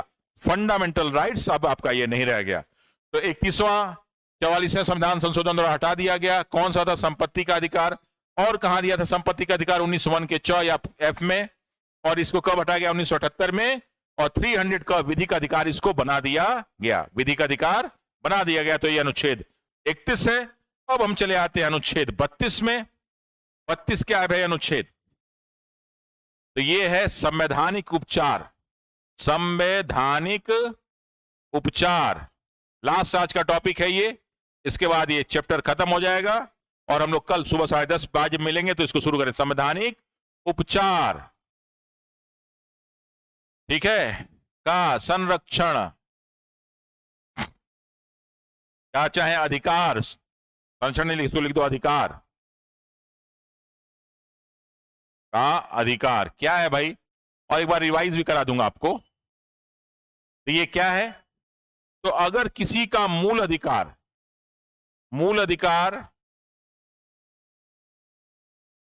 छीना जाए, मूल अधिकार छीना जाए, कौन छीनेगा भाई? तो विधायिका या कार्यपालिका, विधायिका या कार्यपालिका छीन सकती है। तो जब छीनेगी तो आप क्या करेंगे? तो आप जाएंगे, मूल अधिकार छीना जाए तो आप किसके पास जाएंगे? अगर आपको कोई रोग हो जाए तो डॉक्टर के पास जाएंगे ना, तो जाएंगे हम डॉक्टर के पास। तो डॉक्टर कौन है? सुप्रीम कोर्ट और हाई कोर्ट, सुप्रीम कोर्ट और हाई कोर्ट। और अनुच्छेद 32, अनुच्छेद 226, 226 के अंतर्गत हम जा सकते हैं, और हमें ये दोनों लोग 5 प्रकार की दवाइयां देंगे। कितने प्रकार की? 5 प्रकार की दवाई देंगे, 5 प्रकार का उपाय करेंगे हमारे लिए। तो ये कौन कौन से उपाय हैं? तो पहले उपाय का नाम है बंदी प्रत्यक्षीकरण, बंदी प्रत्यक्षीकरण, हैबियस कॉर्पस, हैबियस कॉर्पस। दूसरा क्या है भाई? दूसरा क्या है? परमादेश, परमादेश, मैंडमस। बताते हैं इसमें एग्जाम में कैसा एक प्रश्न आता है। कहा तीसरा क्या है भाई? तो तीसरा क्या है? प्रतिषेध। प्रतिषेध क्या होता है भाई? Prohibition, prohibition. अगला क्या होगा? चौथा। तो चौथा है उत्प्रेषण, उत्प्रेषण। ये सब मैंने खुल के पढ़ाया हुआ अपने पॉलिटी क्लास में। आप चाहें तो मोबाइल ऐप पे जाके पॉलिटी क्लास कर सकते हैं। उत्प्रेषण क्या है? सर्टियोरेरी, सर्टियोरेरी, ये सब मैं खुल के पढ़ाता हूं एकदम। और पांचवा क्या है?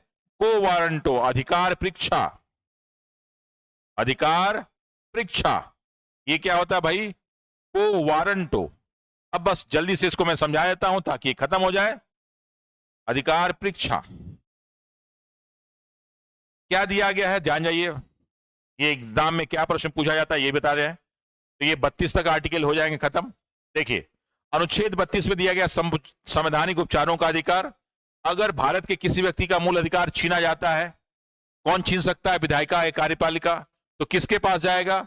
वो सुप्रीम कोर्ट या हाई कोर्ट के पास जाएगा। यानी मूल अधिकारों का संरक्षक कौन है? Supreme court. सुप्रीम कोर्ट में अनुच्छेद 32 के अंतर्गत, हाई कोर्ट में अनुच्छेद 226 के अंतर्गत वो लोग क्या करेंगे? वो 5 प्रकार के उपाय या रिट जारी करेंगे। पहला कौन सा? बंदी प्रत्यक्षीकरण, दूसरा परमादेश, तीसरा प्रतिषेध, चौथा उत्प्रेषण, और पांचवा अधिकार परीक्षा। तो एग्जाम में पूछा जाता है कि मूल अधिकारों का संरक्षण कौन है? तो मूल अधिकारों का संरक्षक है सुप्रीम कोर्ट। कितने प्रकार का रिट जारी करता है? तो 5। किस अनुच्छेद में? अनुच्छेद 32। हाई कोर्ट कितने में? अनुच्छेद 226। कौन आपके मूल अधिकार को छीन सकता है? तो विधायिका, कार्यपालिका। कौन उसको बचाने का प्रयास करेगा? न्यायपालिका। तो फिर अगला आपसे प्रश्न पूछा जा सकता है। क्या प्रश्न पूछा जाएगा भाई?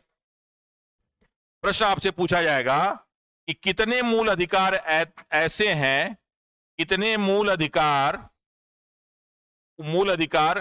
केवल भारतीयों को कितने मूल अधिकार? तो अब इसका जल्दी से आप लोग आंसर बताइए फटाफट। कितने ऐसे मूल अधिकार हैं जो सिर्फ और सिर्फ भारतीयों को, केवल भारतीयों को? प्रश्न का जवाब दीजिए। कितने मूल अधिकार सिर्फ भारतीयों को? कितने मूल अधिकार सिर्फ भारतीयों को? जल्दी से इस प्रश्न का आंसर दीजिए। तो ये इसका आंसर दीजिए। हाँ, 5। वेरी गुड, 5 है। ये कौन कौन से 5 है मैंने ये पूछा था। तो आ जाएगा आपका कौन सा? 15, 16, 19, 29 और 30। ये ऐसे अनुच्छेद हैं जो सिर्फ और सिर्फ भारतीयों को, बाकी और जितने बचे वो सबको मिल सकता है, चाहे भारतीय हो चाहे बाहर का हो। लेकिन 5 का फायदा सिर्फ कौन लोग उठा सकते हैं? भारतीय। अनुच्छेद 15, 16, 19, 29 और 30। ओके, 15, 16, 19, 20, 21 नहीं बेटा। देखिए बहुत सारे लोग गलत दिए हैं आंसर, बहुत लोग गलत आंसर दिए हैं। सही आंसर है 15, 16, 19, 29, 30। ओके, हाँ, ऐप पे लाइव भी क्लास चलती है, पॉलिटी की लाइव क्लास चल रही है, फिजिक्स की लाइव, और बहुत सारे रिकॉर्डेड भी है। अनुच्छेद 15, 16, 19, 29, 30। Okay okay, very good very good, बहुत सारे लोगों ने सही जवाब दिया। तो ये आंसर हो जाएगा 15, 16, 19, 29, 30। Very good very good. नहीं, 50 डालने में 50% डिस्काउंट नहीं होगा, सिर्फ 25% का डिस्काउंट होगा। तो मैंने आपको अनुच्छेद 32 बता दिया। अब अनुच्छेद 33, अनुच्छेद 34, अनुच्छेद 35, ये तीनों के तीनों जो है एक्सेप्शन है, अपवाद हैं। अपवाद क्या है तो बताते हैं। एक तरफ तो आपने कहा अनुच्छेद 13 में, क्या अनुच्छेद 13 में कहा? अनुच्छेद 13 में आपने कहा कि अरे भाई, हम आप लोग से मूल अधिकार छीनेंगे नहीं, अगर आपसे हम मूल अधिकार छीनते हैं तो कोर्ट चली आएगी आपका मूल अधिकार बचाने के लिए। ये किसमें क्या हमने? अनुच्छेद 13 में, कि मूल अधिकार को कम करेंगे नहीं, हटाएंगे नहीं, बदलेंगे नहीं, और बदलेंगे तो न्यायपालिका चली आएगी। ये अनुच्छेद 13 में कहा गया। अनुच्छेद जो है 33, 34, 35 में कहा गया कि नहीं भाई, अगर चाहे कौन, संसद, तो इसमें वो फेरबदल कर सकती है, हटा सकती है। तो कहा यानी तो आपने तो अपवाद का काम कर दिया भाई। कहा हाँ बिल्कुल, कि अगर कहीं पे कानून, कहीं पे जो है मार्शल कोर्ट जो है, मार्शल लॉ लागू हो गया, माने कहीं पे सेना चली गई, तो वहां का मूल अधिकार खत्म हो जाता है। तो ये एग्जाम में यही है कि कौन कौन से 3 अपवाद हैं? 33, 34, 35। अब इसी में एक प्रश्न ये है, याद रखिएगा, मूल अधिकार संबंध, ये लास्ट है मूल अधिकार, और इसी बाद मैं क्लास खत्म करने वाला हूं, और फिर कल हम सुबह 10:30 बजे मिलेंगे तो इसको कंटिन्यू करेंगे। तो मूल अधिकार में 3 चीजें हैं, याद रखिएगा आप सभी लोग। एग्जाम में पूछा जाता है, बहुत लोग गलत करते हैं। पहला, कौन बदल सकता है? जवाब दीजिएगा आप लोग। कौन बदल सकता है, हटा सकता है? जवाब दीजिएगा इस प्रश्न का। बदल सकता है, हटा सकता है, ठीक है, कम कर सकता है, कम कर सकता है। इस प्रश्न का जवाब दीजिएगा सभी लोग। कम कर सकता है, ये काम कौन कर सकता है? मूल अधिकार को कौन बदल सकता है, हटा सकता है, कम कर सकता है? इस प्रश्न का आंसर दीजिए सभी लोग। लास्ट ये शब्द है, जल्दी से इसका आंसर दीजिए। हाँ, अनुच्छेद 21 में भी आपको आगे जानकारी देंगे, 21A का, 21A का भी आपको आगे जानकारी देंगे। चलिए जल्दी से इसका आंसर दीजिए। वेरी गुड, इसका सही आंसर है संसद। ये सारा काम संसद कर सकती है, चाहे तो मूल अधिकार को हटा सकती है, चाहे तो कम कर सकती है, ज्यादा कर सकती है। दूसरा प्रश्न है, मूल अधिकार पर अस्थायी रोक, अस्थायी रोक यानी सस्पेंड कौन कर सकता है? सस्पेंड कौन कर सकता है, ये बताइए, कौन सस्पेंड कर सकता है? अनुच्छेद कौन सस्पेंड कर सकता है 20, 21 को छोड़कर? अस्थायी रोक कौन लगा सकता है? इस प्रश्न का आंसर दीजिए। अस्थायी रोक कौन लगा सकता है? इस प्रश्न का आंसर दीजिए। अस्थायी रोक, प्रश्न नंबर इसका आंसर दीजिए। अस्थायी रोक कौन लगा सकता है? इसका आंसर, हाँ एक बार रिकॉल करा देंगे आपको, जल्दी से रिकॉल, इसका आंसर दीजिए जल्दी से। तो ये कर सकते हैं राष्ट्रपति महोदय। कौन? राष्ट्रपति महोदय कर सकते हैं। और पूछा जाए मूल अधिकारों को लागू कौन करा सकता है? लागू कौन करता है भाई? कौन करा सकता है? कौन करा सकता है? या संरक्षण कौन है? संरक्षक कौन है? इसका आंसर क्या होगा? प्रश्न नंबर 3 का आंसर दीजिए। प्रश्न नंबर 3 का सही आंसर दीजिए, तो मैं आपको एक बार 5 मिनट में सब कुछ रिकॉल करा दूंगा। प्रश्न नंबर 3 का सही आंसर, इसका आंसर दीजिए। लागू कौन करा सकता है? लागू कौन करा सकता है? Very good, supreme court. Supreme court तो बदल सकता है, हटा सकता है संसद, अस्थायी रोक लगा सकता है राष्ट्रपति, वो भी कब? जब इमरजेंसी आपातकाल लागू हो। और कौन लागू करा सकता है? Supreme court. ये याद रहेगा। लास्ट इसमें है अनुच्छेद 35A, इसको हटा दिया गया है। और ये क्या था? तो ये जम्मू कश्मीर में नागरिकता संबंधित अधिकार था। ये जबरन बना दिया था जवाहरलाल नेहरू ने। इसका मैंने पॉलिटी में जिक्र पूरा किया है। ये जम्मू कश्मीर में नागरिकता संबंधी प्रावधान था, इसको सरकार ने हटा दिया। जबकि नागरिकता का अधिकार सिर्फ संसद को है, गृह मंत्रालय को है, लेकिन अनुच्छेद 35A के तहत यह अधिकार जम्मू कश्मीर के विधानमंडल को दे दिया गया था। अब इसको हटा दिया गया है। अनुच्छेद 35A क्या हो गया? अब हट चुका। ओके, तो चलिए एक बार रिकॉल करा देते हैं जल्दी से। 5 मिनट में सारे के सारे लोग तैयार हो जाइए रिकॉल के लिए। जल्दी से रिकॉल के लिए तैयार हो जाइए और स्क्रीनशॉट भी लेते रहिएगा। स्क्रीनशॉट भी लेते रहिएगा, तैयार हो जाइए। लास्ट 5 मिनट, इस 5 मिनट में आपका पूरा का पूरा ये आर्टिकल और ये सारी की सारी कहानी हम लोग देख लेते हैं। चलिए जल्दी से तैयार हो जाइए। चलिए, आज की हमारी क्लास शुरू हुई थी यहां से नहीं, किस पे? आर्टिकल पे। तो मैंने कहा कि आर्टिकल किसे कहते हैं? तो अनुच्छेद किसे कहते हैं? संविधान में वर्णित नियम कानून को अनुच्छेद कहते हैं। और वही अगर कानून किताब में दे दिया जाए तो उसको हम धारा या सेक्शन कहते हैं। अनुसूची क्या है? कि ऐसी चीजें जो हम यहां नहीं दे पाए थे, तो संविधान के पीछे पेज में हमने उसका पूरा लिस्ट दे रखा है, उसी को हम अनुसूची कहते हैं। ओके, नेक्स्ट देखते हैं कि भाई हमारे संविधान में 1935 के अधिनियम से ही लगभग 70% से ज्यादा और 200 अनुच्छेद लिए गए थे। अब एग्जाम में आपके प्रश्न आता है कि अधिनियम में कौन कौन से, किस किस अधिनियम में कितना भाग, कितना अनुच्छेद, कितना अनुसूची था? तो 1935 के अधिनियम में 14 भाग, 321 अनुच्छेद और 10 अनुसूचियां थी। जब प्रथम प्रारूप बनाया था किसने? तो प्रथम प्रारूप बनाया था हमारे BN राव और जो है क्या नाम है, सच्चिदानंद सिन्हा ने। तो उन्होंने जब बनाया था तो उन्होंने प्रथम प्रारूप में कितना अनुच्छेद दिया था? 243। और कितनी अनुसूचियां थी? 13। जल्दी से इसका फोटो ले लीजिए। जब प्रारूप समिति ने बनाया तब कितने अनुच्छेद थे? 315। अनुसूचियां 8। और जब 26 नवंबर 1949 को लागू हुआ तो कितने भाग? 22 भाग, अनुच्छेद 395, अनुसूचियां 8। और वर्तमान संविधान में संख्या के आधार पर कितने हैं? 25, 470 और 12। ये मैंने आपको बताया। अगला नेक्स्ट 26 नवंबर 1949, जिसको हम संविधान दिवस भी कहते हैं, 2015 से आंशिक रूप से लागू हुआ। तो कितने अनुच्छेद लागू हुए थे? 16 अनुच्छेद। कौन कौन से? 5, 6, 7, 8, 9, 60, 324 ये। तो 16 संस्कार, 16 वर्ष की बाली उम्र को सलाम, कितने तारीख को? 26 नवंबर 1949 को। पूर्ण रूप से कब लागू हुआ? 26 जनवरी 1950 को, जिसको गणतंत्र दिवस कहते हैं। और 395 आर्टिकल लागू हो गए। ये खींच लिए सभी लोग। अगला नेक्स्ट 1976 के संविधान संशोधन को हम लोग क्या कहते हैं? Mini constitution. क्यों कहते हैं? तो ये 42वां संविधान संशोधन में कुल मिला के 59 आर्टिकल में फेरबदल किया गया था। 59 अधिनियम में फेरबदल किया गया था। 59 ही क्यों?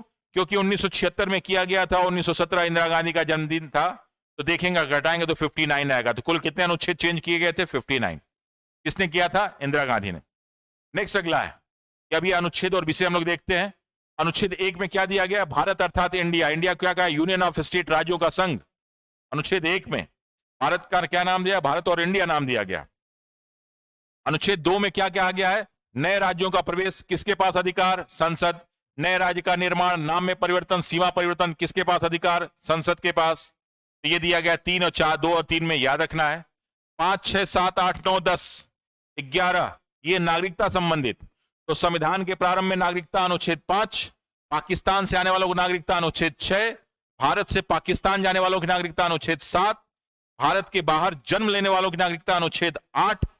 विदेशी नागरिकता, विदेशी लोग अगर कोई मतलब कोई भारतीय विदेश की नागरिकता ले ले तो उसके नागरिकता के संबंधी बात अनुच्छेद 9। नागरिकता संबंधी कानून बनाने का अधिकार दिया गया अनुच्छेद 10 में और 1955 बन गया। और फिर उसमें सुधार भी हुआ 86, 92, 2003, 2005, 2015, 19 में। यह अधिकार किसके पास है? गृह विभाग के पास। अनुच्छेद 11 में दिया गया कि नागरिकता संबंधी कोई भी सुधार होगा तो सिर्फ संसद ही कर सकती है और कोई करेगा नहीं। तो ये लिख लीजिए आप सभी लोग, ठीक है ना? जल्दी से स्क्रीनशॉट ले लीजिए। नेक्स्ट हम लोग आते हैं मूल अधिकार पे। मूल अधिकार शुरू में 7 थे, अब कितने हैं? 6 हैं। कौन सा आ गया? संपत्ति का अधिकार अनुच्छेद 31, अनुच्छेद 19 का च या एफ जो फालतू था। 12 से 35 तक भाग 3 जिसको मैग्ना कार्टा भी कहते हैं। 12 में दिया गया है राज्य की परिभाषा में विधायिका और कार्यपालिका तो आती है लेकिन न्यायपालिका उसमें शामिल नहीं है। विधायिका बने संसद शामिल है, विधानमंडल राज्यों के शामिल है, कार्यपालिका बने भारत सरकार, राज्य सरकार के सभी अधिकारी कर्मचारी और जो विदेशी दूतावास में लोग काम कर रहे हैं वो सब लोग इसमें शामिल है कार्यपालिका में। इससे एग्जाम में प्रश्न आता है ओएनजीसी शामिल है कि नहीं? शामिल है। आईओसी शामिल है कि नहीं? शामिल है। ये सब शामिल है क्योंकि सबको भारत सरकार चला रही है कहीं ना कहीं। फिर अनुच्छेद 13 में क्या दिया गया है कि मूल अधिकार में कोई भी फेरबदल नहीं होगा। अगर फेरबदल आ जाएगा तो सुप्रीम कोर्ट आ जाएगी और न्यायिक पुनरावलोकन करने लगेगी। अनुच्छेद कहां से लिया गया? ये यूएसए से। अनुच्छेद 13 न्यायिक पुनरावलोकन। 14 राइट टू इक्वलिटी, कानून की नजर में सभी लोग बराबर हैं। 15 और 16 सेम। धर्म, मूल, वंश, जाति, लिंग 5 आधार पे ना कोई सामान्य जीवन में जो है फेरबदल होना चाहिए भेदभाव और ना ही सरकारी नौकरी में। तो सामान्य जीवन में अनुच्छेद 15 और सरकारी नौकरी में अनुच्छेद 16। अस्पृश्यता का अंत 17, उपाधियों का अंत अनुच्छेद 18। फिर स्वतंत्रता दिया गया है तो स्वतंत्रता में अनुच्छेद 19 में 7 थे, एक घट गया, अब 6 रह गए। तो 6 में पहला क्या है? बोलना, I love you, I like you. फिर साथ मिलना यानी ग्रुप बनाने शांतिपूर्वक। फिर मिलते तो दोस्ती हो जाती है, संघ या ग्रुप बनाने की। फिर साथ हम लोग घूमने फिरने लगते हैं, भारत में कहीं भी आने जाने की स्वतंत्रता। फिर कहीं भी बस जाने की स्वतंत्रता, रहने और बस जाने की स्वतंत्रता। और फिर घर और प्रॉपर्टी वाला जो हटा दिया गया 19 का 1 का च और एफ। और फिर लास्ट में कारोबार, व्यापार और जीवन यापन के लिए आजीविका कमाने की स्वतंत्रता। तो ये 6 दिए गए हैं, बोलना, मिलना, दोस्ती, घूमना फिरना, बस जाना और कारोबार करना। ये याद रखेंगे तो भूलेंगे नहीं। फिर आ जाते हैं 20 और 21। आपातकाल में भी नहीं हटाए जा सकते। क्या भाई? तो जैसे रॉलेट एक्ट में था वो चीज यहीं पर हटाई गई क्योंकि रॉलेट एक्ट को लोगों ने जो है फील किया था तो कहा रॉलेट एक्ट जैसा कोई कानून नहीं बनना चाहिए, इसीलिए 20 और 21 आपातकाल में भी हटाए नहीं जा सकते। राष्ट्रपति इनको हटा नहीं सकता। तो ये प्रश्न पूछा जाता है। इसमें क्या दिया है? अपराध की परिभाषा। फिर अपराध, एक अपराध की 2 बार सजा नहीं और स्वयं के विरुद्ध आप गवाही नहीं दे सकते। तो अपराधों के दोष सिद्धि के संबंध में अनुच्छेद 20 और प्राण एवं दैविक सबसे खूबसूरत अनुच्छेद 19, अनुच्छेद जो है 21। इसमें क्या है? निजता का अधिकार, चिकित्सा का अधिकार, शिक्षा का अधिकार, शुद्ध पेयजल का अधिकार, खाने का अधिकार, रहने का अधिकार, बच्चा पैदा करने का अधिकार, फोन का अधिकार, टैपिंग ना होने का अधिकार। और क्या दिया गया है? ये जो है मरने का अधिकार, इसको भी हटा दिया गया। और शिक्षा, इसमें लिखा है ना शिक्षा, तो इसी के तहत अनुच्छेद 21A जोड़ा गया। 21A जो है 6 से 14 साल के बच्चों की पढ़ाई का जो है इसी के अनुसार जोड़ा गया अनुच्छेद 21 में। नेक्स्ट अनुच्छेद 22। तो क्या है? किसी व्यक्ति को गिरफ्तार और निरोध किया था। गिरफ्तार क्या कहते हैं? अपराध होने के बाद, निरोध अपराध होने से पहले। तो अपराध हो जाने पर या घटना अपराध होने के पहले किसी को गिरफ्तार किया तो कारण बताना पड़ा क्यों गिरफ्तार किया गया। मनपसंद वकील कर सकता है वो। उसके अलावा उसको 24 घंटे के अंदर मजिस्ट्रेट के सामने प्रस्तुत करना होगा। लेकिन अगर कोई मीसा, एनएसए और टाडा और पोटा के अंतर्गत गिरफ्तार होता है तो उसको यह सुविधा नहीं मिलेगी। ओके। फिर आ जाता है शोषण के विरुद्ध अधिकार। कौन कौन सा? 23 और 24। किसका शोषण हो सकता है? तो महिलाओं और बच्चों का। तो महिलाओं और बच्चों का दुर्व्यापार हो सकता है, उनसे जबरन काम कराया जा सकता है, अनुच्छेद 23। और छोटे बच्चों को कोई भी खतरनाक उद्योग में नहीं भरना है, तो अनुच्छेद 24। नेक्स्ट है धर्म की स्वतंत्रता का अधिकार 4, 25, 26, 27 और 28। 25 में क्या है? धर्म की स्वतंत्रता, लोक व्यवस्था, सदाचार, स्वास्थ्य। ओके। तो ये 25 क्या अंतःकरण से मानेंगे। इसी में दिया गया कि हिंदू में कौन कौन शामिल है, तो सिख शामिल है, बौद्ध शामिल है, जैन में शामिल है। 26 जो है धार्मिक कार्य हेतु संपत्ति को पाना। 27 कोई जबरन कर नहीं लिया जाएगा धार्मिक कार्य हेतु। और शिक्षा संस्था और धार्मिक शिक्षा आप अपने संस्थान में दे सकते हैं, कोई रोक टोक नहीं है। तो 28, 27, 26 और 25 धर्म की स्वतंत्रता। लेकिन 3 आधार पर सरकार रोक लगा सकती है, लोक व्यवस्था, सदाचार और स्वास्थ्य के आधार पर रोक लगा सकती है। नेक्स्ट आते हैं संस्कृति एवं शिक्षा, अल्पसंख्यकों के लिए और सबके लिए नहीं है, का संरक्षण। तो इसमें आता है कि किस आधार पे? तो भाषा और लिपि के आधार पे जो अल्पसंख्यक हैं वो लेकिन असली असल अल्पसंख्यक कौन है? भाषा और धर्म के आधार पे। तो पूछा जाता है कि अनुच्छेद 30 के अनुसार भारत में कौन अल्पसंख्यक है? तो जो भाषा के आधार पे जो कम है और जो धर्म के आधार पे कम है। ठीक है, नेक्स्ट अनुच्छेद 31 44वें संविधान संशोधन द्वारा हटा दिया गया। इसी का पार्ट था 19 या एफ, वो भी हटा दिया गया और इसको संपत्ति के अधिकार को संशोधन करके मूल अधिकार से इसको विधिक अधिकार बना दिया गया 300 क में। फिर संवैधानिक उपचारों का अधिकार अनुच्छेद 32, अगर सरकार, विधायिका या कार्यपालिका आपके मूल अधिकारों को छीनती है तो आप डायरेक्ट सुप्रीम कोर्ट या हाई कोर्ट जा सकते हैं अनुच्छेद 32 और 226 के तहत। और सुप्रीम कोर्ट आपको 5 प्रकार का या हाई कोर्ट आपको 5 प्रकार का उपाय कर सकती है। बंधन, प्रतिष्ठिकरण, परमादेश, प्रतिषेध, उत्प्रेषण और अधिकार परीक्षा। ये सब क्या है, मैंने पॉलिटी क्लास में पूरा विधिवत पढ़ाया। नेक्स्ट अगला है कितने प्रकार के मूल अधिकार केवल भारतीयों को? तो 5। अनुच्छेद 15, 16, 19, 29 और 30 ये सिर्फ भारतीयों को, भारत के नागरिकों को, बाकी सबको मिल सकता है। फिर अनुच्छेद 33, 34, 35 क्या? तो ये अपवाद है। क्या कि एक तरफ तो आपको मूल अधिकार कोई छीन नहीं सकता, लेकिन इसमें मूल अधिकार संसद घटा बढ़ा सकती है। फिर अगला मैंने प्रश्न पूछा था कि मूल अधिकार पे कौन बदल सकता है, चेंज कर सकता है, कम बेसी कर सकता है? तो संसद। कौन अस्थायी रोक लगा सकता है? राष्ट्रपति। कौन लागू करा सकता है या संरक्षक कौन है? तो सुप्रीम कोर्ट। और 35 में क्या दिया गया है? जम्मू कश्मीर की नागरिकता के बारे में। दैट इज ऑल अबाउट अनुच्छेद 1 से अनुच्छेद 35A तक मैंने आपको कहानी सुना दी। कल हम लोग मिलेंगे तो अनुच्छेद 36 से शुरू करेंगे और अनुच्छेद 100 तक जाएंगे। उसके बाद कुछ खास खास अनुच्छेद वो आपको बता दूंगा और फिर जो संविधान में संशोधन है वो बता दूंगा। तो ये 3 और 4 क्लास में आपका ये मैक्सिमम जो है पॉलिटी कवर हो जाएगा और फिर आप किसी भी एग्जाम में जाइए और झिंगा लाला करके आइए।